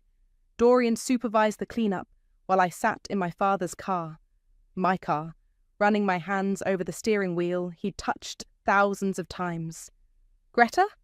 Franklin knocked on the window. Mind if I join you? I unlocked the passenger door and he slid in. How are you feeling? Tired? Relieved? A little guilty. Guilty? Ryan's getting death threats. His life is basically over in this town. Franklin was quiet for a moment. You know what I learned in the military? Sometimes the consequences of our actions are bigger than we expect, but that doesn't make the actions wrong. Even when the consequences seem disproportionate. Ryan didn't just steal from you, Greta. He stole from a deployed service member. He bragged about taking advantage of family. He tried to build a business reputation on fraud. The internet doesn't like bullies, especially bullies who target people serving their country. My phone buzzed with a text from an unknown number. Saw your story online. My brother did something similar with our dad's tools after he died. Gave me the courage to take him to court. Thank you. Then another. Single mum here. Your speech inspired me to finally stand up to my ex who's been stealing from our kids' college funds. And another. Starting my own business after watching your video. If you can build an empire while everyone underestimates you, so can I. Franklin, look at this. He read over my shoulder as more messages came in. Stories of family theft, workplace discrimination, financial abuse, all from people who said my story had given them courage to act. You started something bigger than revenge, he said quietly. I just wanted my dad's car back. And you got it. But you also showed a lot of people that they don't have to accept being treated like garbage, even by family. The dealership was quiet now, just security lights illuminating the vintage cars. In the morning, this would all feel different. More real, maybe, more permanent. What happens next? Franklin asked. I run a business. I help other people build wealth. I visit Dad's grave and tell him his car is safe. And your family? I thought about Mum, probably lying awake, wondering how she'd missed so much about her own daughter, about Hadley, finally seeing the family dynamics clearly, about Ryan, facing the consequences of his choices for the first time in his life. Some bridges burn, some get rebuilt, and some were never as strong as we thought they were. My phone chimed with an email notification. The subject line made me smile. Interview request. Women's Wealth magazine. How a nurse built a $1 million portfolio. I showed Franklin the screen. Looks like people want to hear about more than just the car. You going to do it? Yeah, I think I am. I started the Shelby's engine, listening to the deep rumble that had been the soundtrack of my childhood. Dad always said this car was his legacy, but he was wrong. His real legacy was teaching me that I was worth more than other people's opinions. Want a ride home? I asked Franklin. In a stolen car? He grinned. Absolutely. As we pulled out of the parking lot, I caught a glimpse of my reflection in the rearview mirror. Same face, same person, but something fundamental had changed. I wasn't the underestimated daughter anymore, or the dismissed nurse, or the family member who was supposed to accept whatever scraps they threw my way. I was the woman who'd bought her future with $1,000 betrayal, and that was worth more than any car. The last time I saw my grandmother's blue convertible, I was 19, and stupid enough to believe my mother loved me more than money. My name is Nina, and this is the story of how I learned that blood doesn't always run thicker than greed. It was July when Grandma Emery died, heart attack in her sleep. Peaceful, they said, like she'd just decided it was time to go. I'd spent every summer with her since I was 12, learning to drive in that gorgeous 1987 Mustang convertible, powder blue with white leather seats that smelled like vanilla and old perfume. Easy on the clutch, baby girl, she'd say, her weathered hand covering mine on the gear shift. She's got character, but she needs respect. We'd cruise through town with the top down, singing along to her collection of 90s CDs. Alanis Morissette, TLC, Whitney Houston. Sometimes we'd stop at the Dairy Queen and eat ice cream in the back seat, watching clouds drift by. This car's going to be yours someday, she told me that last summer, running her fingers along the dashboard. Along with everything else I've saved up. You're the only one who gets it, Nina. The only one who understands what matters. I thought she meant the music, the ice cream, the way the wind felt in your hair when you finally let go. I was wrong. She meant survival. The funeral was a blur of black dresses and casseroles. Mom handled everything, the service, the flowers, the paperwork. I was too destroyed to function, barely able to string sentences together. When the lawyer read the will, I heard the numbers, but they didn't register. $60,000. The car? All mine. Don't worry, sweetheart, Mom said, rubbing my back as I sobbed into tissues. I'll take care of everything until you're ready. You don't need to think about any of this right now. I nodded, grateful. Mom knew best, right? She'd protect what Grandma left me. 3 weeks later, I walked into the garage looking for something to remind me of Emery. The space where the Mustang should have been was empty except for an oil stain and some scattered leaves. "Mom!" I called out, my voice echoing in the hollow space. "Where's the car?" She was in the kitchen, painting her nails a violent shade of red. "Oh, honey, I sold it. Got a great price, too, 4,000 cash." The world tilted. "You what?" "The insurance alone would have eaten you alive, Nina. And the maintenance? That old thing was a money pit waiting to happen. I saved you from a huge mistake." But it was mine. Grandma left it to me. Mom didn't even look up from her manicure. And I'm your mother. I know what's best for you. The money from the sale is safe in my account until you're mature enough to handle it responsibly. What about the 60,000? Same thing. You're 19, baby. You'd blow it all on college parties and designer clothes. Trust me, I'm protecting you from yourself. That night, I heard her on the phone with her friend Carol, laughing over what sounded like champagne glasses clinking. "You should have seen her face," Mom was saying. "Like I'd murdered her puppy or something.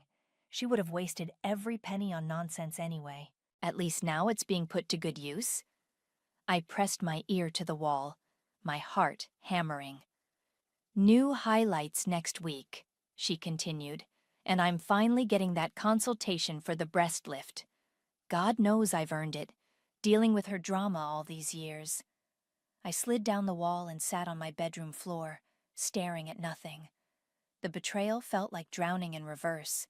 Instead of water filling my lungs, everything vital was being sucked out. The next morning, I found the paperwork in Mom's desk while she was at her yoga class.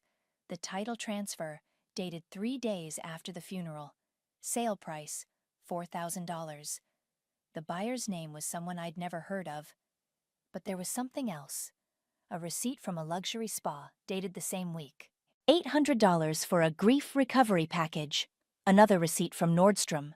$1,500 for a purse, and a bank statement showing a deposit of $60,000 into Mom's personal account, followed by a steady stream of withdrawals. Dinners, shopping, a down payment on a new car for herself. I sat there holding the evidence of my mother's theft, and something inside me crystallized. Not just anger. That was too small, too hot, too temporary. This was colder, more patient. I thought about Grandma Emery, about the way she'd taught me to drive with steady hands and clear eyes, about respect and character and understanding what really matters.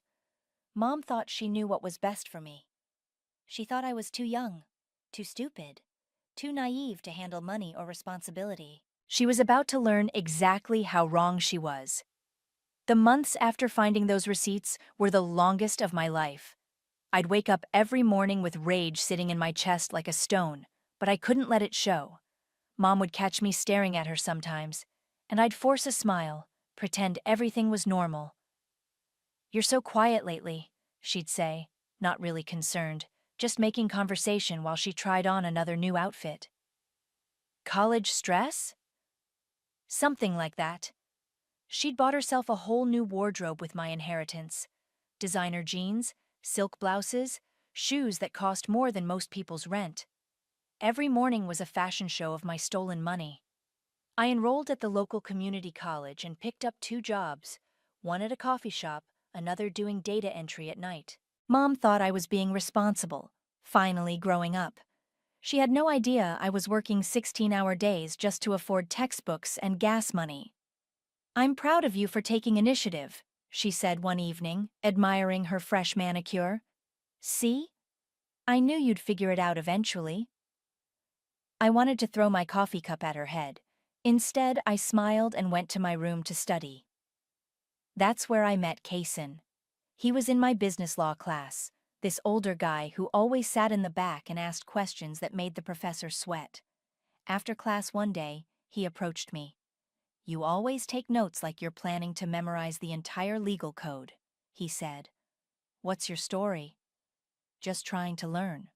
Learn what, specifically? Because most people in intro business law are just checking boxes for their degree. I studied his face. He had this cynical smile, like he'd seen too much of the world already. Real estate, I said finally. Property law. Investment strategies. Interesting. Walk with me. We grabbed coffee, and I found myself telling him about my interest in flipping houses. I didn't mention Mom or the inheritance, just said I wanted to build wealth young. Smart, Kaysen said. Most people your age are worried about Instagram followers. You want to see something? He pulled out his phone and showed me photos of a small ranch house. Bought this for $32,000 3 months ago. Put 15 into renovations. Just sold it for 68. 21,000 profit in 3 months? Minus taxes and fees, but yeah, it's not glamorous work, but the math doesn't lie. That night, I researched everything I could find about real estate investing. Foreclosures, auctions, renovation costs, market analysis. I read until my eyes burned, taking notes like my life depended on it. Because it did. Kaysen became my unofficial mentor. He taught me how to spot undervalued properties, how to estimate repair costs, how to set up an LLC to protect my assets. Most importantly, he taught me patience. The best deals come to people who can wait, he said. Desperate sellers, motivated buyers, they reveal themselves if you're watching. I saved every penny from my jobs, lived on ramen and peanut butter sandwiches. While Mom was getting Botox consultations and planning spa weekends, I was learning how to read property tax records and calculate cap rates. 6 months later, I found my first deal. A small 2-bedroom house in a decent neighborhood, bank-owned after foreclosure. The asking price was $28,000.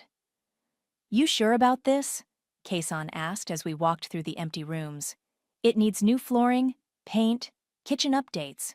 You're looking at $12,000 to $15,000 in renovations. I'm sure. I'd scraped together $35,000. Every shift at the coffee shop, every late night doing data entry, every meal I'd skip to save money. It was barely enough, but it was mine. The closing took 3 weeks. I signed the papers with shaking hands, officially becoming a property owner at 20 years old. Mom had no idea. Kaysen helped me find contractors, taught me how to manage the renovation timeline. I spent my evenings and weekends at the house, painting walls and installing fixtures. My hands were constantly covered in dust and paint, but I'd never felt more alive. 2 months later, we listed it for $58,000. It sold in 4 days. After all expenses, I'd made $18,000 profit, more money than I'd ever seen in my life, and I'd earned every penny. That's when Mom noticed the bank deposits. Nina, we need to talk, she said, cornering me in the kitchen. I've been looking at your account activity. My account? Don't play dumb. Where is this money coming from? Are you dealing drugs? I almost laughed. Here she was, wearing a $1,000 handbag bought with my inheritance, accusing me of illegal activity. I'm investing, I said calmly, in real estate. With what money? You work at a coffee shop. I saved, I learned, I took risks. She stared at me like I'd grown a second head. You're 20 years old, Nina. You don't know anything about investing. I met her eyes and smiled. I'm investing in future outcomes, Mom. You should try it sometime. Her face went pale, but I was already walking away. The second property was easier than the third. Each flip funded the next, and my confidence grew with my bank balance. Mom kept spending my inheritance on herself, thinking she was so clever. She had no idea I was building an empire. 2 years into my real estate journey, Mom's world started crumbling. She lost her job at the marketing firm. Budget cuts, she claimed, though I suspected it had more to do with her habit of taking 3-hour lunch breaks. It's just temporary, she announced over dinner, picking at a salad that probably cost more than my grocery budget for the week. I'm networking, building connections. What she was actually building was a relationship with Jack Edwards, a guy she'd met at some wine bar downtown. He showed up at our house 3 days after she got fired, all charm and expensive cologne. "You must be Nina," he said, flashing a smile that didn't reach his eyes. "Your mom's told me so much about you. All good things, I hope. She says you're the responsible one in the family." Mom laughed, but it sounded forced. "Nina's always been mature for her age. Sometimes I think she's the parent and I'm the child." If only she knew how right she was. Jack moved in 2 weeks later. Officially, he was between places while his startup got off the ground. Unofficially, he was a professional mooch who'd found the perfect mark in my desperate mother. "He's got such vision," Mom gushed to her friend Carol over the phone. "He's developing this app that's going to revolutionize online dating." I'd seen Jack's work, playing video games and day trading with Mom's money. My money, technically. But who was keeping track anymore? While they burned through what remained of my inheritance, I kept flipping houses. Property number 4 netted me $23,000. Number 5 brought in $31,000. I was getting better at spotting diamonds in the rough, learning which neighborhoods were on the upswing. Kaysen and I had developed a system. He'd scout properties during the day while I was in classes, then we'd visit together in the evenings. My portfolio was growing, but I kept everything quiet. Separate bank accounts, a shell LLC, minimal paper trail back to me. "Why all the secrecy?" Kaysen asked one day as we walked through a foreclosed ranch house. "Most people would be bragging about returns like yours." "Family complications." He nodded like he understood. "Fair enough. Just remember, success has a way of revealing itself eventually." That revelation came sooner than expected. Mom and Jack got evicted from our rental house 6 months later. She'd stopped paying rent, convinced that Jack's big break was just around the corner. The landlord was less optimistic. "We need to find somewhere temporary," Mom said, frantically scrolling through rental listings on her laptop. "Just until Jack's app launches." "What about your savings?" I asked, knowing full well she'd blown through everything. "It's all tied up in investments right now." Investments. That's what she was calling Jack's gambling addiction. They ended up in a foreclosed house about 40 minutes outside town. Mom called it house sitting for a friend, but I knew better. They were squatting. "It's actually perfect," she told me over the phone, trying to sound upbeat. "Quiet neighborhood, lots of space. We're just waiting for the paperwork to go through." I drove out there the next weekend, curious to see their new setup. The house was a modest 2-story colonial on a dead-end street, clearly abandoned for months. Overgrown lawn, peeling paint, newspapers piled up by the front door. Mom had made an effort to clean up the exterior. Fresh flowers and planters, the walkway swept, even a new welcome mat. She was playing house, pretending this was all part of some grand plan. "What do you think?" she asked, giving me a tour of the interior. "Jack's got so many ideas for improvements." The place was a mess inside. Water damage in the basement, outdated electrical, a kitchen that belonged in the 1970s. But the bones were good. Solid foundation, decent square footage, nice lot size. "How much are you paying in rent?" I asked. Mom's smile flickered. "It's complicated. Like I said, we're waiting on paperwork." That night, I ran the address through my property research tools. The house had been foreclosed 8 months ago, currently owned by a regional bank. Listed for sale at $42,000, no recent offers. I called the listing agent the next morning. "That property's been sitting for a while," she said. "Bank's motivated to move it. Are you looking to make an offer?" "Possibly. Can you send me the details?" "Of course. Cash buyer." "Always." The paperwork arrived that afternoon. Purchase price, $42,000. Estimated renovation costs, $20,000 to $25,000. Potential resale value, $85,000 to $90,000. But the real value wasn't in the numbers. It was in the address where my mother was illegally living, painting the mailbox with her last name like she owned the place. I stared at the listing photos. remembering Grandma Emery's words about respect and character, about understanding what really matters. Mom thought she was so clever, finding a free place to live while she waited for her boyfriend's imaginary success. She had no idea she was about to become my tenant. I called the bank that afternoon and made an all-cash offer. Full asking price, quick closing, no inspections needed. The house was mine within 3 weeks. Owning the house where my mother was squatting felt like holding a loaded gun. I could have pulled the trigger immediately, called the sheriff, had them removed within days. But I'd learned patience from Kaysen, and patience meant planning. I enrolled in law school that fall. Mom thought it was a waste of time. "Lawyers are parasites," she said during one of our increasingly rare phone calls. "You should focus on something practical, like business management." I am focusing on business. Legal business. While she played house with Jack in my property, I studied property law, landlord-tenant regulations, and eviction procedures. Every case study felt personal. Every statute was a weapon I was sharpening. My professors loved my attention to detail. I asked questions that made them pause and think. I wrote papers that went beyond the required length because I genuinely wanted to understand every loophole, every protection, every way the system could work for or against someone. "You're thinking like a prosecutor," Professor Williams said after I'd presented a case analysis on fraudulent property claims. "Have you considered criminal law?" "I'm more interested in civil matters, property disputes, financial recovery." "Ah, someone owes you money?" I smiled. "Something like that." Between classes, I kept flipping houses. My 7th property netted $43,000 in profit. Number 8 brought in 37.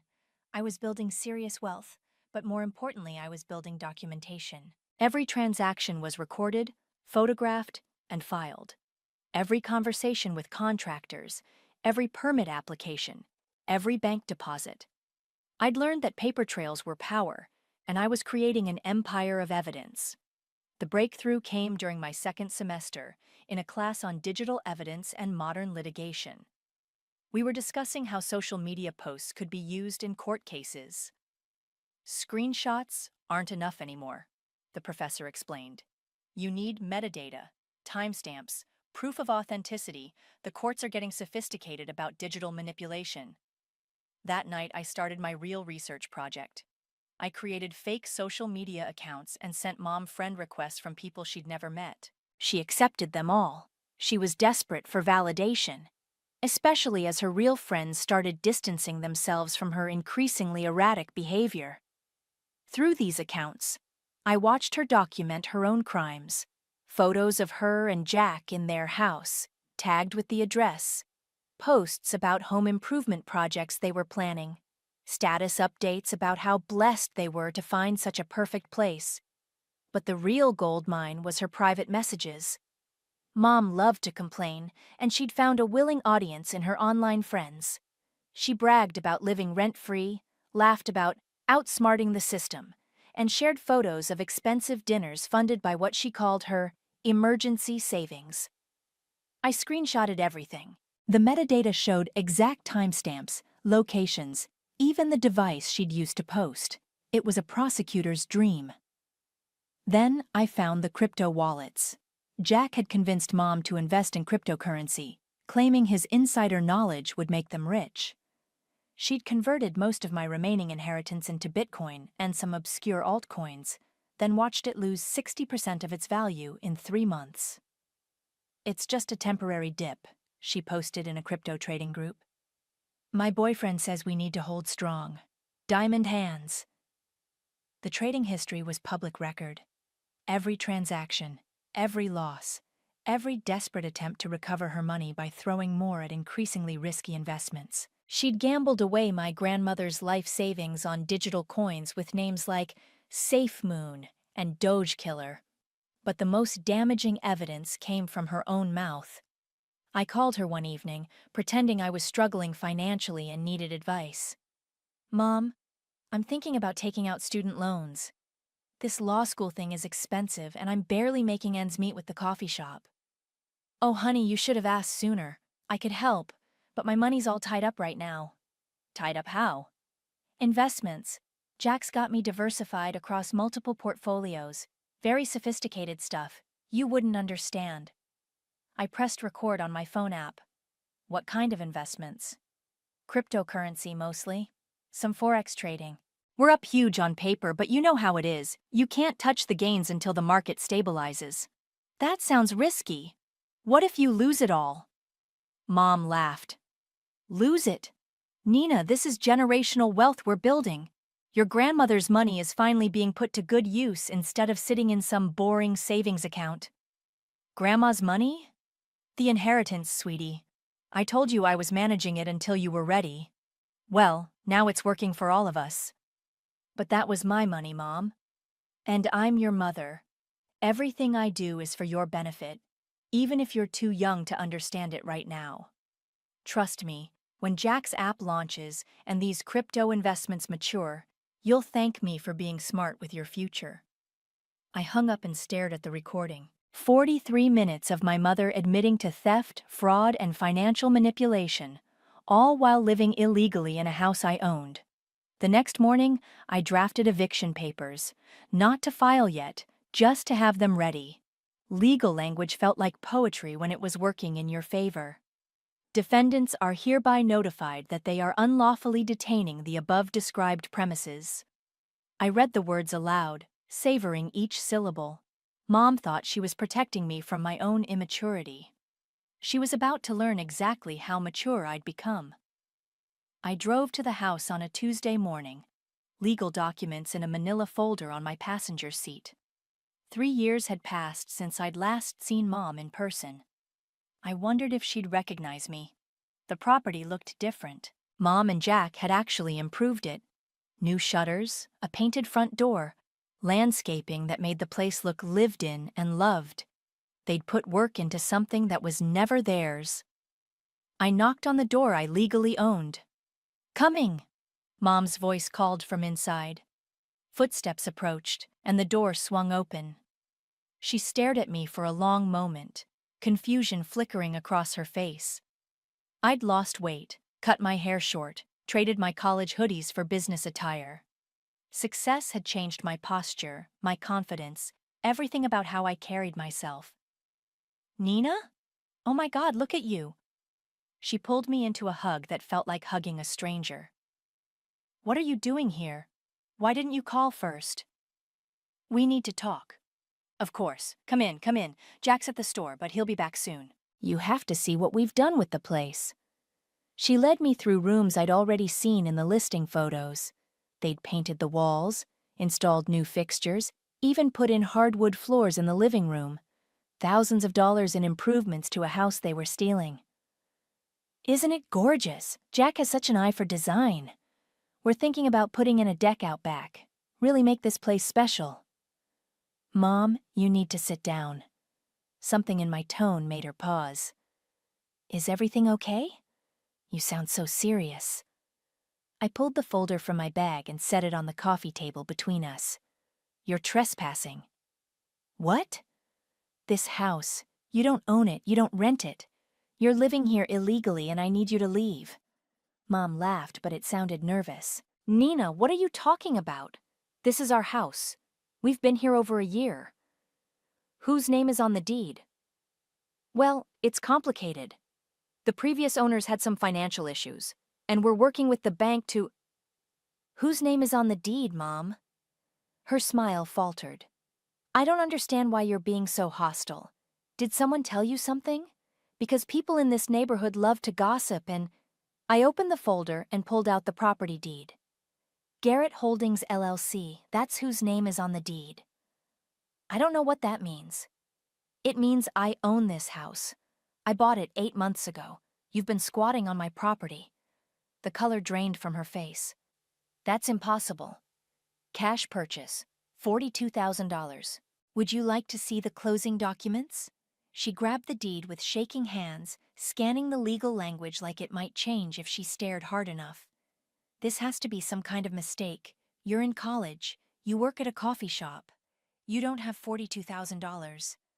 I had $60,000. Remember? Grandma left it to me. That money was for your future. This is my future. I gestured around the room. Real estate investment, property management, building wealth instead of gambling it away on cryptocurrency. Mom's mouth opened and closed like a fish. How did you know about the crypto? Mom, you posted about it online. Screenshots, transaction histories, your entire financial meltdown documented in real time. Did you really think I wouldn't find out? She sank onto the couch, still clutching the deed. You've been watching me. I've been protecting my interests, just like you said you were doing when you stole my inheritance. I didn't steal anything. I was managing your money until you were mature enough. To do what? Watch you lose it all on Jack's get-rich-quick schemes? The front door opened, and Jack walked in carrying grocery bags. He took one look at the scene, Mom pale and shaking, me standing over her with legal documents, and his charm mask slipped. What's going on here? Jack, this is my daughter Nina. Nina, this is the boyfriend who convinced you to gamble away my grandmother's life savings. I know who he is. Jack set down the groceries slowly. Look, I don't know what kind of family drama this is, but it's not drama, it's business. I pulled out the eviction notice. You have 48 hours to vacate this property. After that, I'll have the sheriff remove you and press charges for trespassing, utility fraud, and property damage. Property damage? Mom's voice cracked. You've made unauthorized improvements to my house. That's property damage. The hardwood floors, the paint, the fixtures, all installed without the owner's permission. Jack stepped forward, trying to look intimidating. You can't just kick us out. We have rights. You have the right to leave voluntarily or be arrested. Those are your options. Mom started crying. Nina, please, we don't have anywhere to go. Can't we work something out? I'm your mother. You were my mother when you sold my car for $4,000 and spent it on spa treatments. You were my mother when you took my inheritance and gambled it away. You were my mother when you chose your boyfriend over your daughter. I gathered my documents and headed for the door. Nina, wait! Mom scrambled after me. When can we talk again? When can we fix this? I paused at the threshold of my own property. You'll see me again at the eviction hearing. Bring a lawyer. The door closed behind me with a satisfying click. I spent the next 3 days editing the video compilation. Hours of footage condensed into 12 minutes of pure, devastating evidence. Mom selling Grandma's car, screenshots of her crypto losses, audio recordings of her admitting to managing my inheritance, photos of her spending sprees while I worked double shifts. The centerpiece was security footage from the car dealership. I'd tracked down the buyer of Grandma's Mustang and convinced him to let me see the transaction records. There was Mom, signing the title transfer, laughing with the salesman about getting easy money from an old car. I uploaded it to TikTok first, then cross-posted to Instagram, Twitter, and Reddit. The title was simple. My mother stole my inheritance and sold my dead grandmother's car. Here's what happened next. Within 6 hours, it had 50,000 views. By morning, it was at 500,000. My phone started buzzing nonstop. Comments, messages, shares. The story was spreading faster than I'd expected. Girl, this is insane. Your mom is literally evil. I'm crying watching this. Your grandma would be so proud of you. Please tell me you're pressing charges. This woman belongs in jail. But the messages that hit hardest were the personal ones. Women telling me about their own stolen inheritances, their own family betrayals. Hundreds of them, all sharing stories they'd never told anyone. My stepmother sold my dad's coin collection after he died and kept the money. My brother took out credit cards in my name when I was in college. My own mother emptied my college fund to pay for her wedding. I read every single message. Each one felt like validation, like proof that I wasn't crazy or vindictive. I was just someone who'd finally said no to being a victim. The video hit 1 million views on day 2. Local news stations started calling. A podcast reached out for an interview. Someone created a hashtag. Jacker Justice for Nina. That's when Mom called. Nina, you need to take that video down right now. Hello to you too, Mom. I'm serious. Do you have any idea what you've done?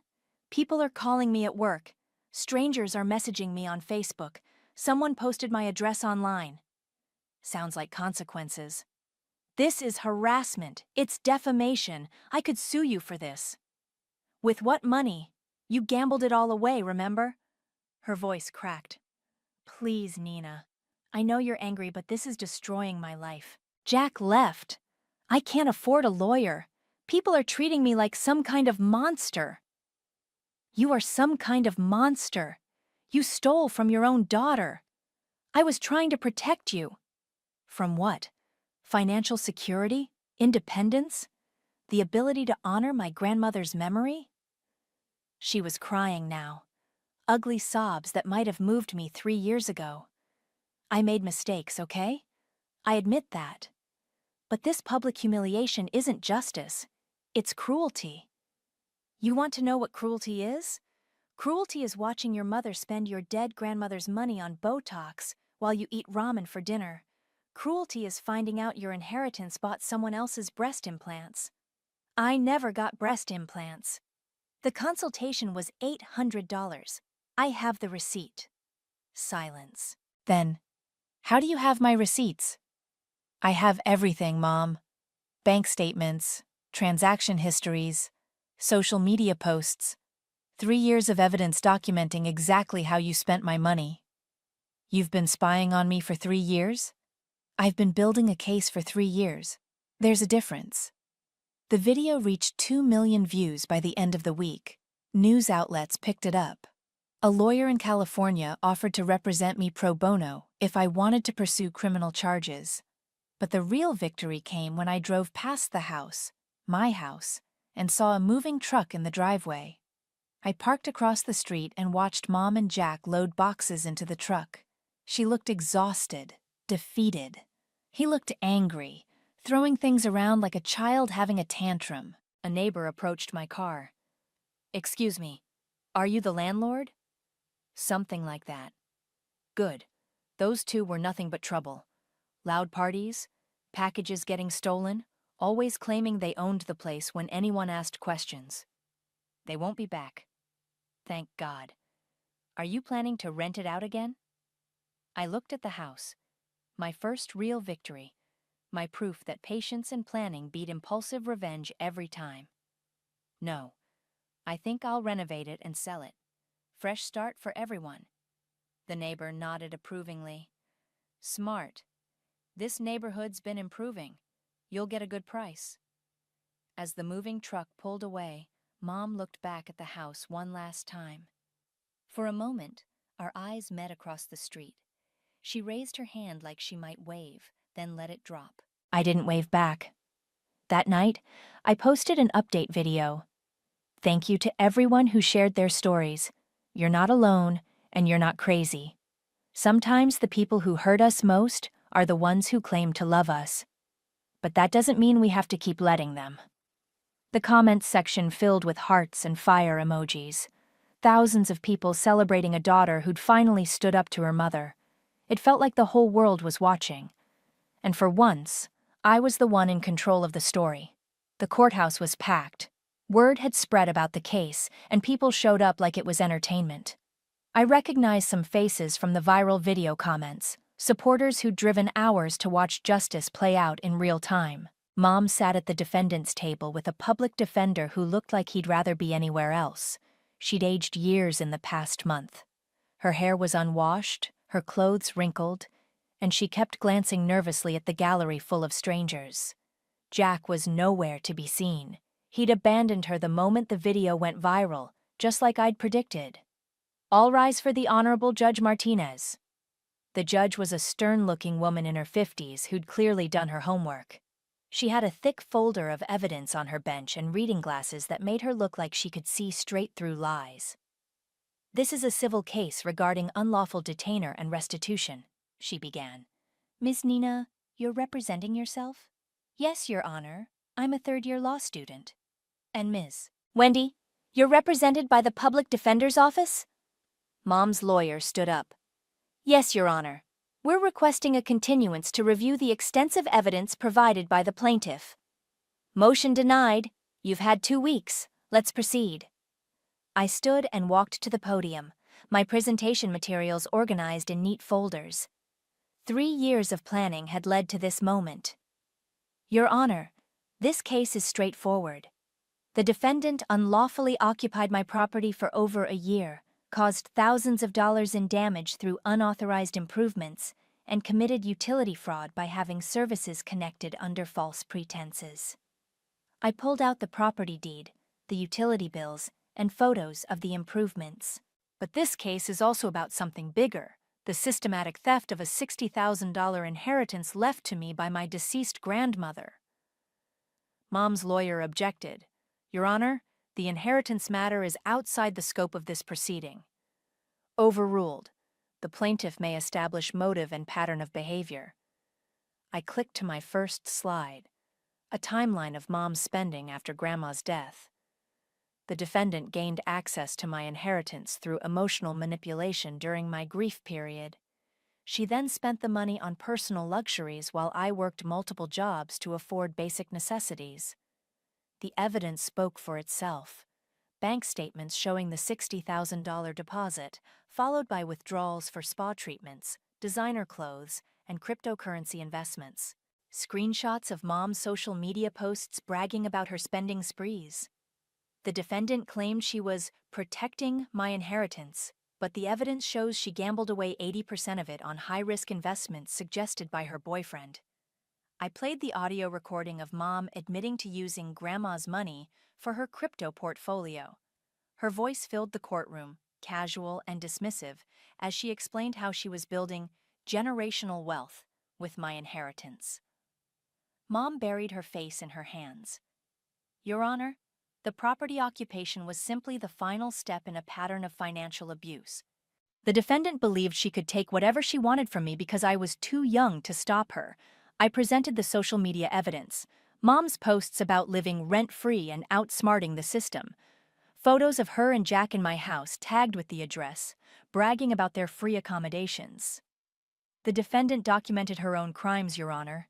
She was so confident in her ability to manipulate me that she never considered I might fight back. When I finished, the courtroom was silent. Even the judge looked stunned by the breadth of evidence.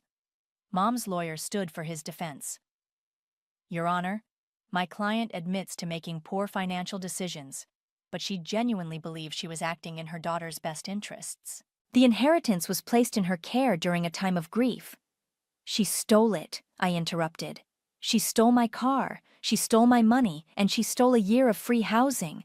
This isn't about good intentions, it's about consequences. The judge reviewed the evidence for 20 minutes, while the courtroom waited in tense silence. Finally, she looked up. I've seen a lot of family disputes in this courtroom, but this level of documented financial abuse is extraordinary. The defendant's own words and actions provide overwhelming evidence of intentional theft and fraud. Mom started crying. I'm ruling in favor of the plaintiff on all counts. The defendant is ordered to pay restitution of $60,000 plus interest, court costs, and damages to the property. Additionally, I'm placing a lien on any future earnings until this debt is satisfied. The courtroom erupted in applause. People were actually cheering. Furthermore, the judge continued, I'm referring this matter to the district attorney's office for potential criminal charges. This level of financial elder abuse, using a deceased person's assets to defraud their intended beneficiary, may warrant prosecution. Mom collapsed into her chair, sobbing uncontrollably. As people filed out of the courtroom, several approached me with congratulations and business cards. A documentary filmmaker wanted to tell my story. A victims' rights organization offered me a speaking engagement. But the moment that mattered most came from an elderly woman who waited until the crowd thinned. Your grandmother would be proud, she said simply. You honored her memory by fighting for what was right. That night, Mom left me a voicemail. Her voice was broken, desperate. Nina, I know I hurt you. I know I made terrible choices. But I'm still your mother. Doesn't that mean anything? Can't we find a way to heal from this? I listened to the message 3 times, then deleted it. Some bridges are meant to be burned. The phone call came on a Tuesday while I was reviewing contracts for my 15th property flip. Unknown number, but something made me answer. Nina, this is Madison, your cousin Madison. I hadn't heard from Madison in 5 years, not since she'd had her own blowout with Mom over some family drama I'd never fully understood. Madison. Wow. How did you get my number? I saw the video, the court case, everything. Her voice was quiet, careful. I wanted to reach out sooner, but I wasn't sure you'd want to hear from anyone in the family. You're not exactly family anymore, are you? Didn't Mom excommunicate you for dating someone she didn't approve of? Madison laughed, but it sounded sad. Among other things, she told everyone I was choosing strangers over blood. Sound familiar? It did. Mom had a pattern of cutting people off when they stopped being useful or started asking uncomfortable questions. Want to meet for coffee? Madison asked. I think we have some things to talk about. We met at a small cafe downtown. Madison looked good, confident, settled, like someone who'd found peace after chaos. She hugged me like we'd never lost touch. You look different, she said as we sat down. Stronger. Revenge will do that to you. Is that what this was? Revenge? I considered the question. Justice, maybe. Accountability. I'm still figuring out the difference. Madison stirred her latte thoughtfully. I tried to warn you once, you know. About your mom. You were maybe 16, and I pulled you aside at some family gathering. Told you to be careful with her. I don't remember that. You said I was just jealous because she was successful and I wasn't. You defended her completely. The memory came back in pieces. Madison trying to tell me something about Mom's history, about other people she'd manipulated. Me shutting her down, loyal to the only parent I had. I was young, I said, and stupid. You were conditioned. There's a difference. We talked for 2 hours. Madison told me about her own escape from the family toxicity, how she'd built a life with people who actually cared about her well-being. She'd started a nonprofit helping women leave abusive relationships, using her own experience as fuel for helping others. The thing about people like your mom, she said, is they're never really sorry. They're sorry they got caught, sorry there were consequences, but they're not sorry for what they did. She keeps leaving voicemails, crying, apologizing, asking for another chance. Block her number. I already did. She's using different phones now. Madison reached across the table and squeezed my hand. You don't owe her forgiveness, Nina. You don't owe her anything. The conversation shifted to lighter topics. Madison's work, my real estate business, plans for the future. It felt good to talk to someone who understood the weight of cutting toxic family ties. There's something else, Madison said as we prepared to leave. I know where your grandmother's car ended up. My heart stopped. What? The guy who bought it from your mom? He restored it completely. Powder blue paint, white leather seats, everything exactly like it was. He's been trying to sell it for months. She showed me the listing on her phone. There it was, Grandma's 1987 Mustang convertible, looking exactly like it had in my memories. The asking price was $12,000. He has no idea about the history, Madison said. Just knows he bought it from some woman who needed quick cash. I stared at the photos, my throat tight. I can't. It wouldn't be the same. Maybe not. But maybe it would be exactly what you need. That weekend, I drove to the seller's house. He was a retired mechanic who specialized in classic car restoration, and he'd clearly put love into bringing the Mustang back to life. She's a beauty, he said, running his hand along the hood. Whoever owned her before took good care of the engine, just needed some cosmetic work. I sat in the driver's seat and felt 17 again. The vanilla scent was gone, replaced by new leather smell, but the bones were the same. The way the steering wheel fit in my hands, the view over the long hood, the promise of open roads and wind in my hair. I'll take it, I said. Don't you want to test drive it first? Check the paperwork? I know this car. We have history. The paperwork took an hour. When I finally drove away, I rolled the windows down and turned up the radio. An old TLC song came on, one of Grandma's favorites, and I sang along at the top of my lungs. My phone buzzed with another unknown number. Another voicemail from Mom, probably. I didn't even look. Instead, I drove to the cemetery where Grandma was buried, parked the Mustang right next to her headstone, and sat in the driver's seat with the engine running. I got it back, Grandma, I said out loud. I got everything back. The sun was setting, painting the sky the same powder blue as the car. I put it in drive and headed home, leaving the past in the rearview mirror where it belonged. My name was on every door Mom had tried to break down, but more importantly, it was on the title to this car, on the deeds to my properties, on the bank accounts I'd built from nothing. She'd taught me I was too young to manage money. Turns out I was just young enough to learn how to manage justice instead. The night Mom arranged to erase me from our family was the night I knew I didn't matter. Not to her, anyway. I was 17, terrified, and carrying a secret that would shatter her precious reputation like fine china hitting marble floors. My name is Raylin, and I used to believe we were the perfect family. Mom orchestrated every detail of our lives like a symphony conductor. The pressed clothes, the honor roll grades, the country club memberships. Our Christmas cards could have been stock photos, all 5 of us wearing coordinated outfits and practiced smiles. Raylin, Mom's voice cut through my thoughts as I stood at the kitchen sink. Care to explain this? I turned to find her holding a pregnancy test. My pregnancy test, the positive one I'd hidden at the bottom of my bathroom trash, wrapped in toilet paper and buried under tissues. My heart stopped. I can explain, I stammered. But Mom's face had already transformed into that marble mask I knew too well. Do you have any idea what this will do to us? To our standing in the community? Her voice was deadly quiet. Your father is running for city council. Reagan just made cheerleading captain. What were you thinking? I'm scared, Mom. My voice cracked. I need help, not a lecture about our family's image. She laughed, a sharp, cruel sound that made me flinch. Help? You want help?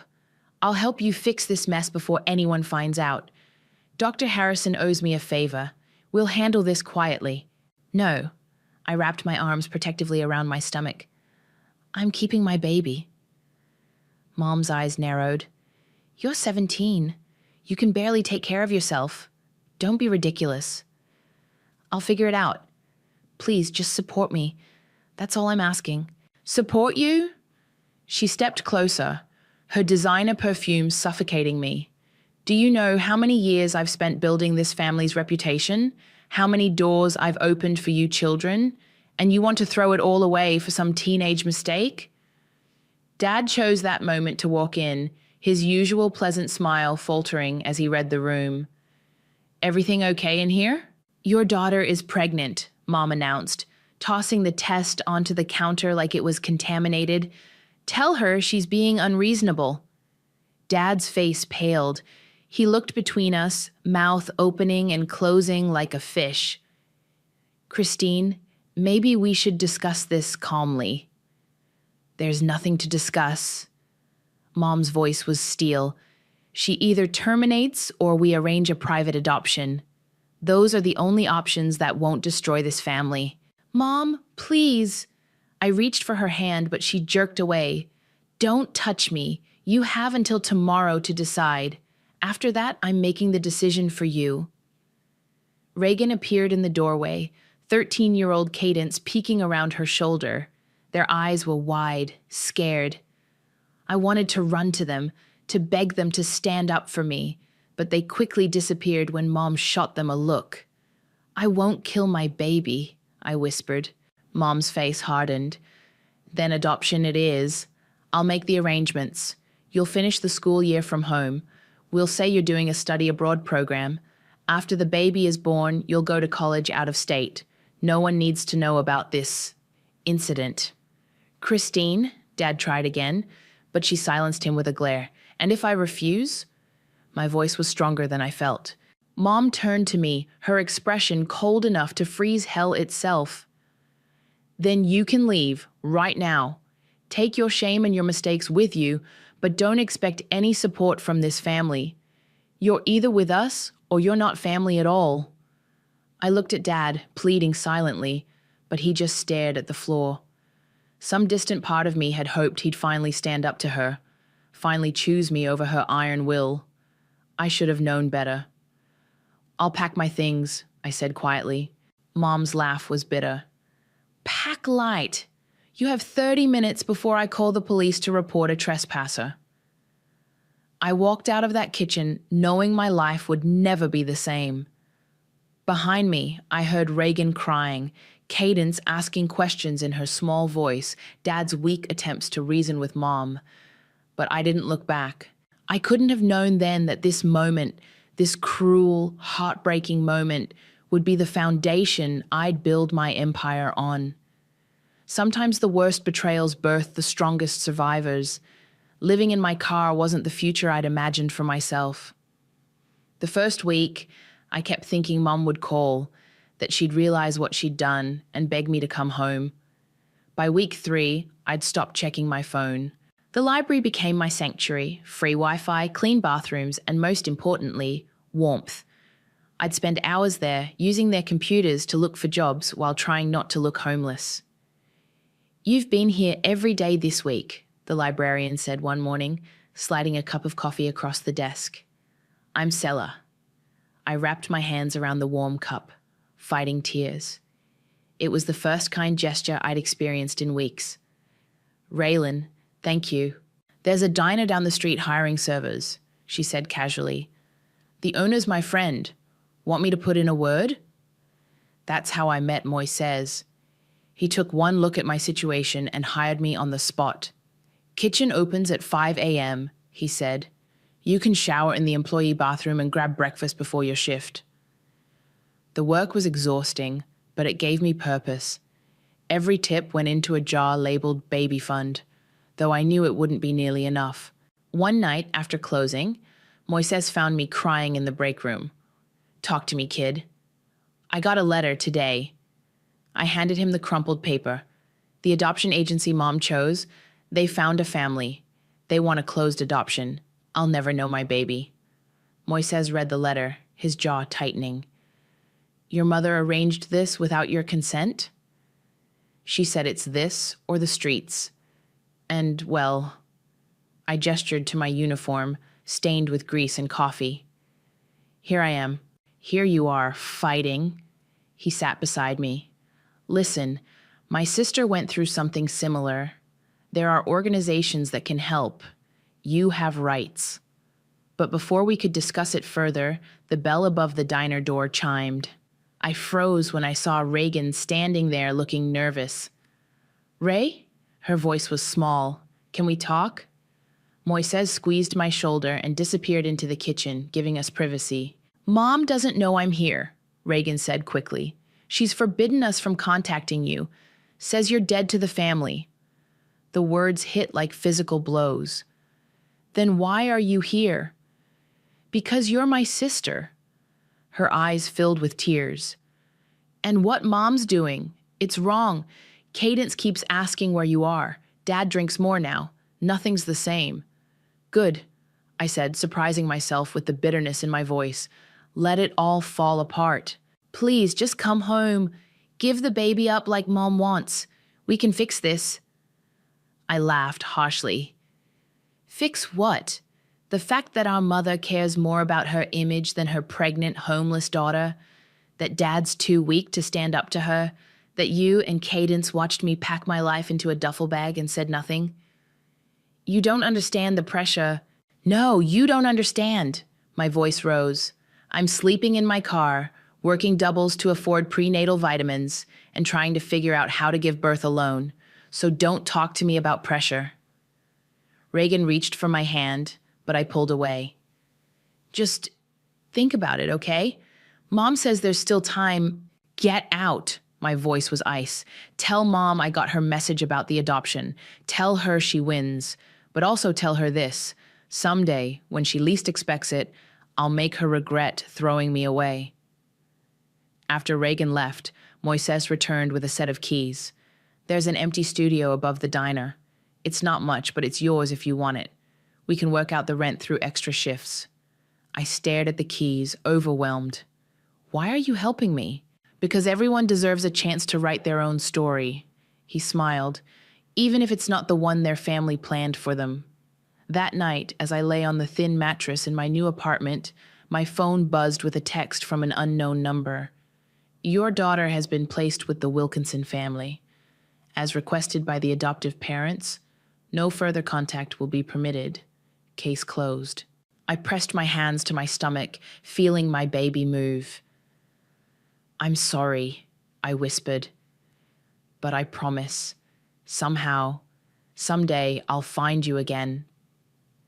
3 months after giving birth, I discovered my escape route through a late-night conversation with a customer at the diner. You're good at this, she said, gesturing to the way I'd handled a difficult table. Ever thought about coaching others on customer service? That comment sparked something.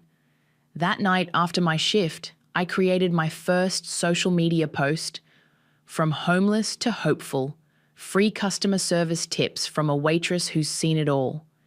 It went viral within days.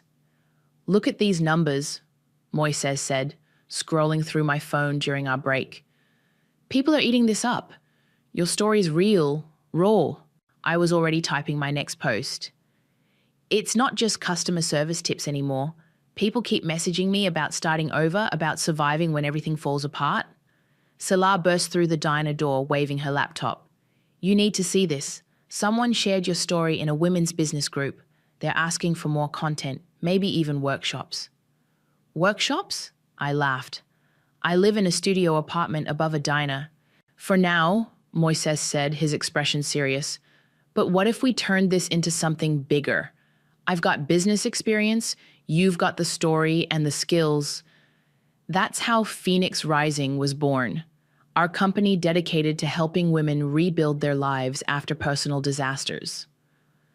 We started small, with online courses filmed in my tiny apartment. You need to be the face of this, Moises insisted. Your authenticity is what draws people in. My authenticity? I gestured to my waitress uniform.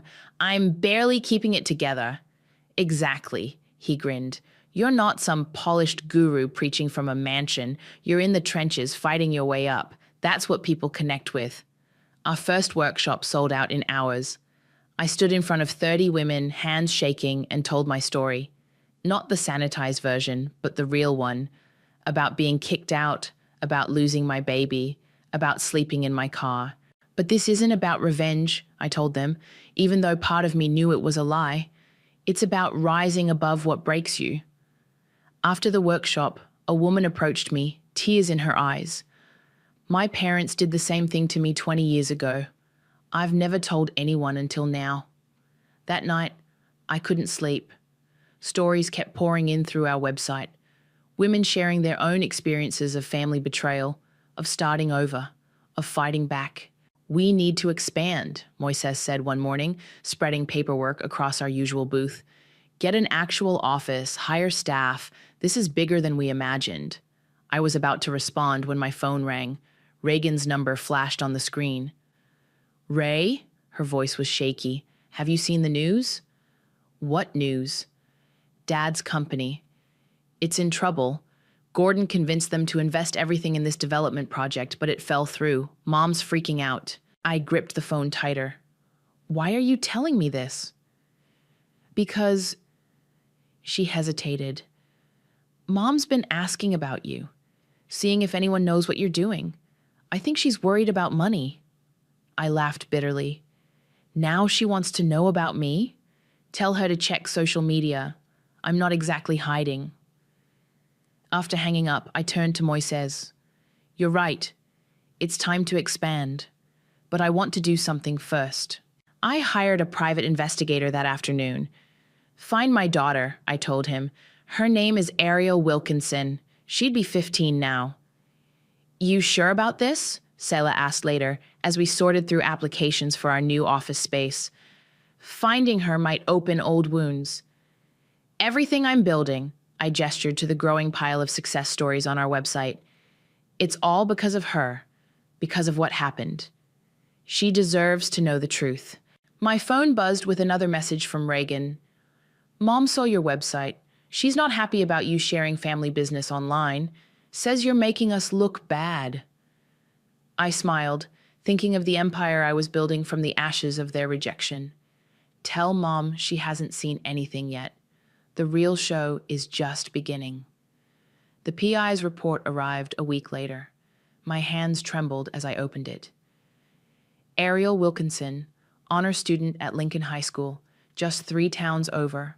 Your story just got picked up by the Today Show, Moises announced, bursting into our new downtown office. They want to interview you next week. I barely heard him, still staring at Ariel's photo on my computer screen. She had my eyes, my smile. The PI's report showed she was class president, captain of the debate team. Ray, did you hear me? This is huge. Sorry, I turned the screen toward him. Look at her, Moises. She's amazing. He squeezed my shoulder. Have you decided what you're going to do? Before I could answer, Sella rushed in. Emergency situation.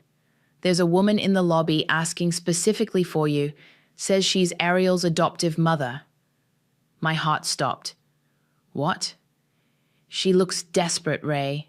Says they need help. I found Mrs. Wilkinson in our reception area, clutching her purse like a lifeline. She was younger than I'd imagined, maybe early 40s, with kind eyes and worry lines around her mouth. I'm Raylan, I said, trying to keep my voice steady. How can I help? I know who you are, she replied softly. I've been following your company's rise. When I saw your photo, I knew immediately. You're Ariel's birth mother. She has your smile. My hands started shaking. Does she know about me? She's always known she was adopted. We've been open about that. Mrs. Wilkinson's eyes filled with tears. But now we're in trouble. My husband lost his job, we're facing foreclosure, and Ariel, she got accepted to Princeton early decision. It's her dream school, but we can't afford it. Why come to me? Your foundation helps women in crisis. And she hesitated. Ariel's been asking questions about you. She saw your interview in Business Weekly. She knows what happened to you, why you had to give her up. My phone buzzed. Another text from Reagan. Dad's declaring bankruptcy. Gordon disappeared with what was left of their investments. Mom's hysterical. I silenced the phone. Does Ariel want to meet me? Yes. Mrs. Wilkinson smiled through her tears. She's brilliant, determined, just like you. When she saw what you've built, how you help others, she was so proud. She wants to know her birth mother. The irony wasn't lost on me. While my biological family was crumbling, my daughter, the one Mom forced me to give away, was reaching out. We have a scholarship program, I said carefully, for exceptional young women facing hardship. I think Ariel would be a perfect candidate. Really? Hope flickered across Mrs. Wilkinson's face. But what about meeting her? That's up to her, I said. And you. I don't want to disrupt her life. You wouldn't be disrupting it. You'd be completing it. Later that night, as I reviewed the scholarship paperwork with Moises, my phone rang again. Reagan. Mom's losing it, she said without preamble. She's been watching all your interviews, obsessing over your success. Says you're doing this to spite her. I built this company to help women like me, I replied.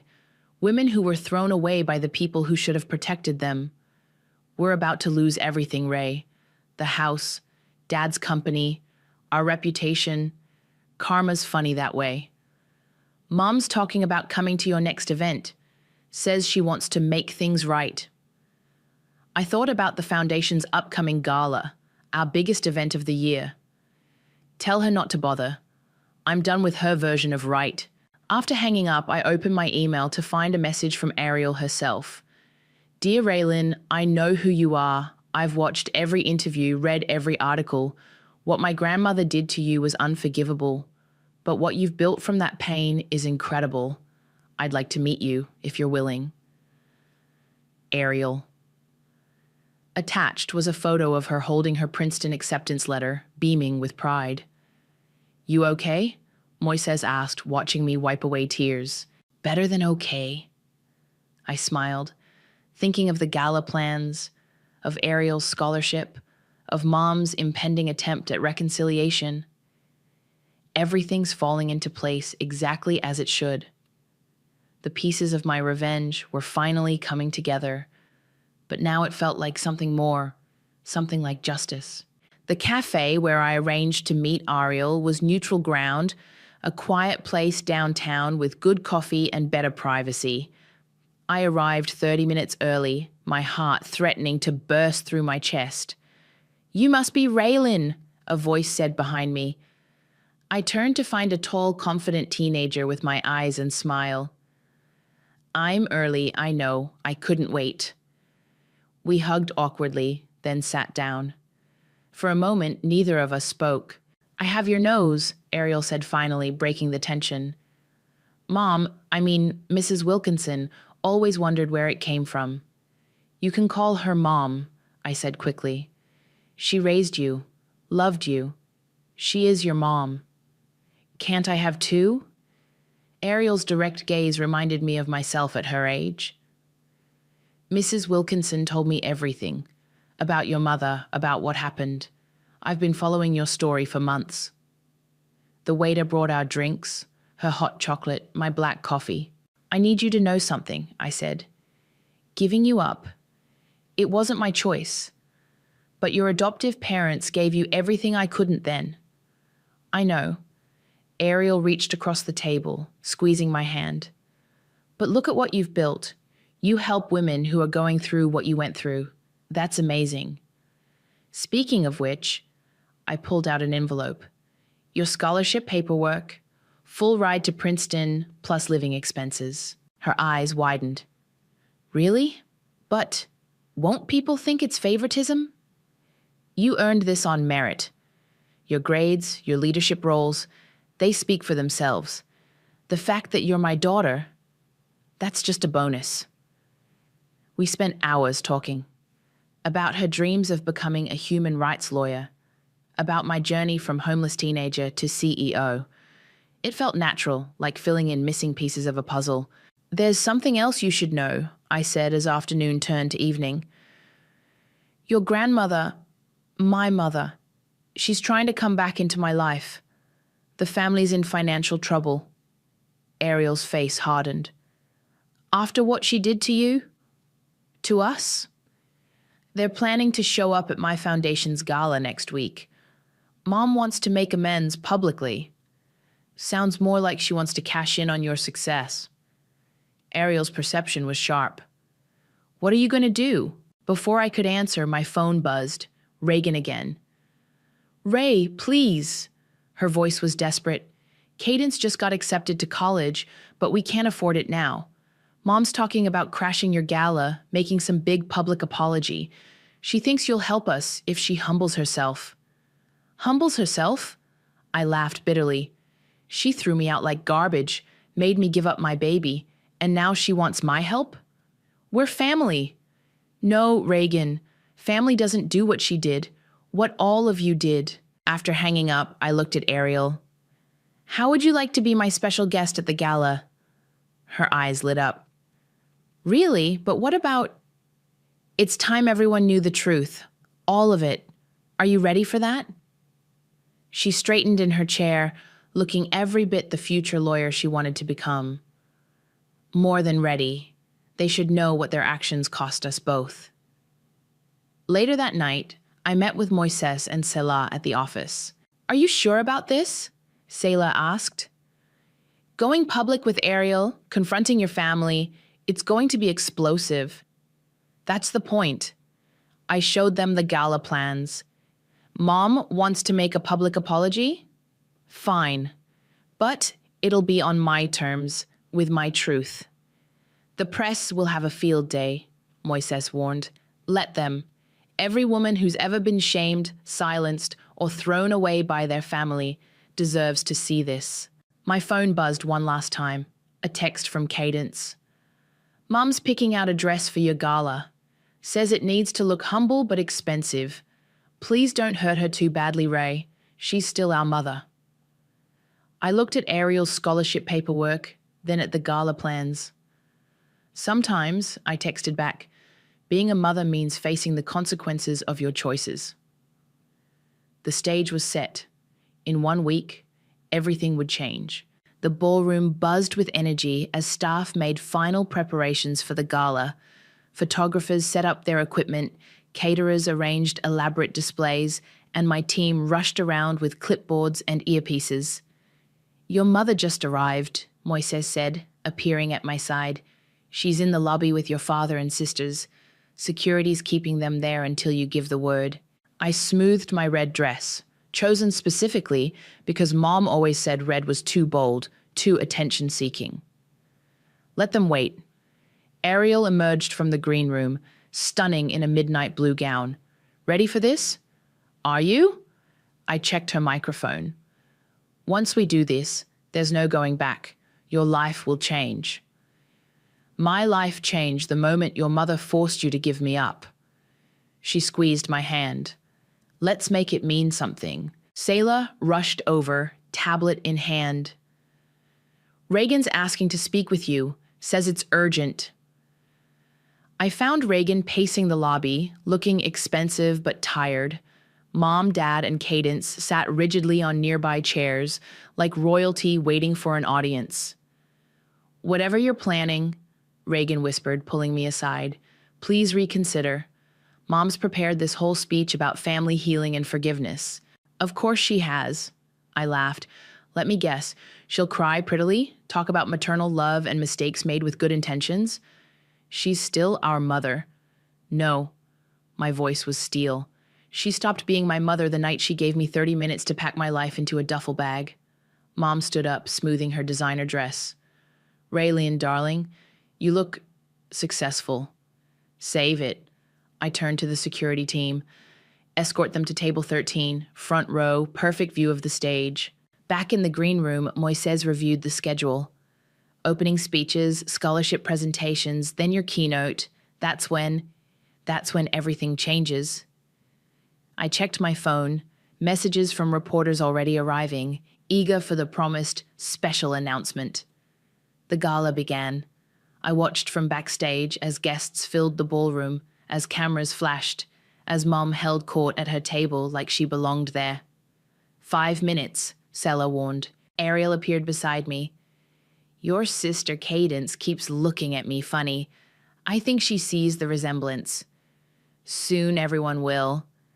I hugged her quickly. Remember, you don't have to do this. Yes, I do, for both of us. I took the stage to thunderous applause, my success evident in every detail of the elegant event. Welcome to the Phoenix Rising Foundation's annual gala, I began. Tonight, we celebrate women who refuse to let others write their stories. From my perfect vantage point, I watched Mom's face as I announced scholarship recipients, each one a young woman who'd overcome family rejection, abuse, or abandonment. Our final scholarship, I said, my heart pounding, goes to an extraordinary young woman.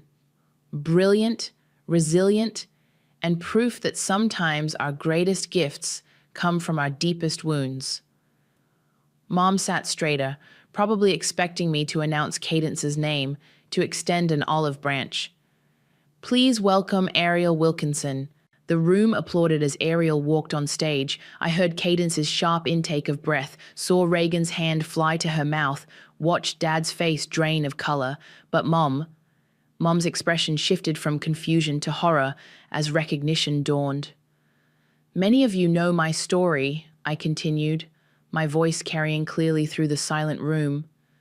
15 years ago, I was thrown out of my home for refusing to hide my pregnancy, forced to give up my child to protect someone else's reputation. Cameras swiveled between me and my family's table. What you don't know is that child grew up to be this remarkable young woman standing beside me, my daughter, Ariel.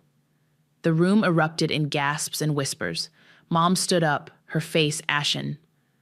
Raylene, please, no, Mother. My voice cut through the chaos. You wanted to make a public statement tonight? Well, so did I. Security moved to block her path as she tried to approach the stage. This scholarship, I wrapped an arm around Ariel's shoulders, represents everything you tried to destroy. Hope, future, family, real family. The last thing I saw before walking off stage was Mom crumpling into her chair, her perfect mask finally cracking as cameras flashed around her. The truth, as they say, will set you free, but first it'll make one hell of a headline. Raylan! Mom's voice cut through the backstage chaos. Somehow, she'd slipped past security. How dare you ambush us like this? I turned slowly, Ariel's hand still in mine. Ambush? Like the night you ambushed me with adoption papers. I did what was best for this family. Her perfect makeup couldn't hide her trembling lips. No, you did what was best for your reputation. I stepped forward. And now you're here because that reputation is in tatters, and you need my help. Dad appeared behind her, looking older than his years. Princess, please don't princess me now. My voice cracked. Where was this fatherly concern when I was sleeping in my car? Ariel squeezed my hand. Should I give you privacy? No, I said firmly. You're part of this, the part they tried to erase. Reagan and Cadence hovered nearby, mascara streaking their cheeks. The distant sound of camera shutters reminded us we weren't alone. You've made your point, Mom hissed. You've humiliated us. Are you happy now? Humiliated you? I laughed. I simply told the truth, the same truth you've been running from for 15 years. Mrs. Foster, Ariel spoke up, her voice steady. I'm the baby you forced your daughter to give up. I'm the mistake you wanted to hide. But look at me now. Princeton bound, class president, debate team captain. I'm not ashamed to be hidden. I'm a person. Mom's face crumpled. I never meant... Yes, you did. I cut her off. You meant every cruel word, every manipulation. And now that your perfect world is falling apart, you thought you could walk in here, shed a few tears, and access my success. We're family, she whispered. Family? Moises appeared beside me. I was her family when none of you were. I gave her a job, a place to live, believed in her dreams. Selah stepped up too. I was her family when she cried herself to sleep missing her baby. Where were you then? Mom? Cadence's small voice broke through. What they're saying? Is it all true? Did you really throw Ray out? She gave me 30 minutes, I answered for her. Threatened to call the police if I didn't leave. Told me I was dead to this family. The cameras were getting closer, sensing drama. Mom noticed too. Please, she grabbed my arm. Not here. We can discuss this privately. Remove your hand, I said coldly. You lost the right to touch me years ago. I'm still your mother. No. I straightened to my full height. You're just the woman who gave birth to me. Motherhood is more than biology. It's love, protection, sacrifice. Ask Mrs. Wilkinson. She knows. Ariel's adoptive mother had appeared, watching quietly. We gave Ariel everything you wanted to deny her, Christine. A chance to exist without shame. Mom's facade finally shattered. She collapsed into a chair, sobbing. I was trying to protect our family name, and look where that got you. I gestured to the circling reporters. Your reputation's in ruins anyway. The only difference is, I built something from my shame. What did you build from your pride? Security finally arrived, ready to escort them out. Wait, Ariel said. She approached Mom, who looked up hopefully. I want you to know something. Every achievement I've earned, every success I've had, it's because of Raylan's strength, not despite your cruelty. You tried to bury us. We bloomed instead. The media frenzy that followed was intense. Photos of Mom being escorted out, mascara streaming, made every major newspaper. Dad's bankruptcy and Gordon's investment scam became footnotes to the bigger story. How the daughter they'd thrown away had risen to become their salvation and chose not to save them. Later that night, after the cameras left and the dust settled, Reagan approached me one last time. "For what it's worth," she said quietly, "I'm sorry for not standing up for you then, for staying silent." I looked at her tired face, seeing the weight of our mother's expectations still heavy on her shoulders. Sometimes sorry isn't enough. "I know." She handed me an envelope. "But when you're ready, if you're ever ready, this is my number. Not for Mom's sake, for mine." I watched her walk away, the envelope heavy in my hand. Ariel slipped her arm through mine. "You okay?" I smiled, genuine and free. "Better than okay. I'm finally complete." The morning after the gala, my phone wouldn't stop buzzing. News outlets, talk shows, even Hollywood producers wanted my story. But I sat in my office, staring at Reagan's envelope, when Ariel knocked on my door. "Mom?" The word made my heart skip. "Can I come in?" "Always." I cleared space on my cluttered desk. "How are you holding up?" "Better than Grandma, I'm guessing." She placed a tablet in front of me. The headlines were everywhere. CEO exposes family's dark secret.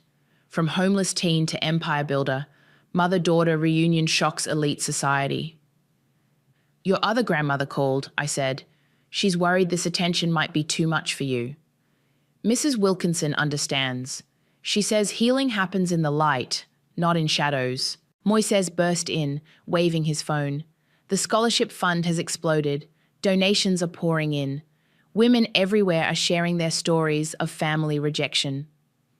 "And Mom's country club membership has been revoked," Sela added, following him. "Apparently they don't appreciate members who abandon pregnant teenagers." I should have felt triumphant. Instead, I felt hollow. Was it worth it? Ask them. Sela pointed to my computer where emails flooded my inbox. Stories from women who'd been shamed, silenced, cast out. Women finding their voice through mine. "Your story gave them permission to tell their own," Moises said softly. My phone rang, Cadence's number. I answered on speaker. "Ray?" Her voice was small. "Mom hasn't stopped crying. Dad's talking about moving away. Reagan's looking at apartments because she can't stand being home anymore." "That's not my problem." "I know, but I got my college acceptance letter today, full scholarship. I didn't tell Mom because I want to study social work. I want to help girls like you were." Tears pricked my eyes. "Cadence, you showed me what real strength looks like. Not Mom's fake perfection, but your raw truth." After hanging up, Ariel touched my hand. "You know what I think? Revenge doesn't have to mean destruction. Sometimes it's about building something so beautiful from the ashes that people can't look away from the fire that forged it." I opened Reagan's envelope. Inside was a photo. Teenage me holding baby Ariel. The only picture taken before they took her away. On the back, Reagan's handwriting. "I saved this. Mom tried to burn it, but I couldn't let her erase you completely. We're trending worldwide," Sela announced. "Women are using Baon Phoenix Rising to share their stories of rebuilding after family trauma." "And look at this," Moises showed me his laptop. 3 major companies want to partner with us to create scholarship programs for displaced young mothers." The intercom buzzed. "Ms. Foster, your mother's in the lobby. Send her away." "Actually," Ariel stood. "Let me talk to her. You don't owe her anything." "No, but I owe myself closure." I watched through my office window as Ariel met Christine in the lobby. Their conversation was brief. Mom looked smaller somehow, her designer outfit wrinkled, her perfect hair unkempt. When Ariel returned, her eyes were clear. "She wanted to know if she could be part of my life," Ariel said. I told her she needs to learn what family really means first. And that sometimes the best thing a toxic person can give you is their absence. I picked up the photo Reagan had saved. We should frame this. Put it right here on my desk. Next to my Princeton acceptance letter. Ariel grinned. Moises cleared his throat. Speaking of Princeton, wait until you see the new program we're developing, supporting young mothers through education. As they discussed plans, I looked around my office, at Selah organizing press statements, at Moises expanding our outreach, at Ariel contributing ideas with passionate intelligence. This was my real family, the one I chose, the one I built. My phone buzzed one last time, a text from Reagan. Mom's checking into therapy. Dad's finally standing up to her. Thank you for showing us the way out of her shadow. I didn't respond. Instead, I turned to my daughter, my friends, my future. Let's get to work. We've got more phoenixes to help rise. I built a future from the ashes of their cruelty, and I did it without burying who I really am. That was the only reputation I ever needed.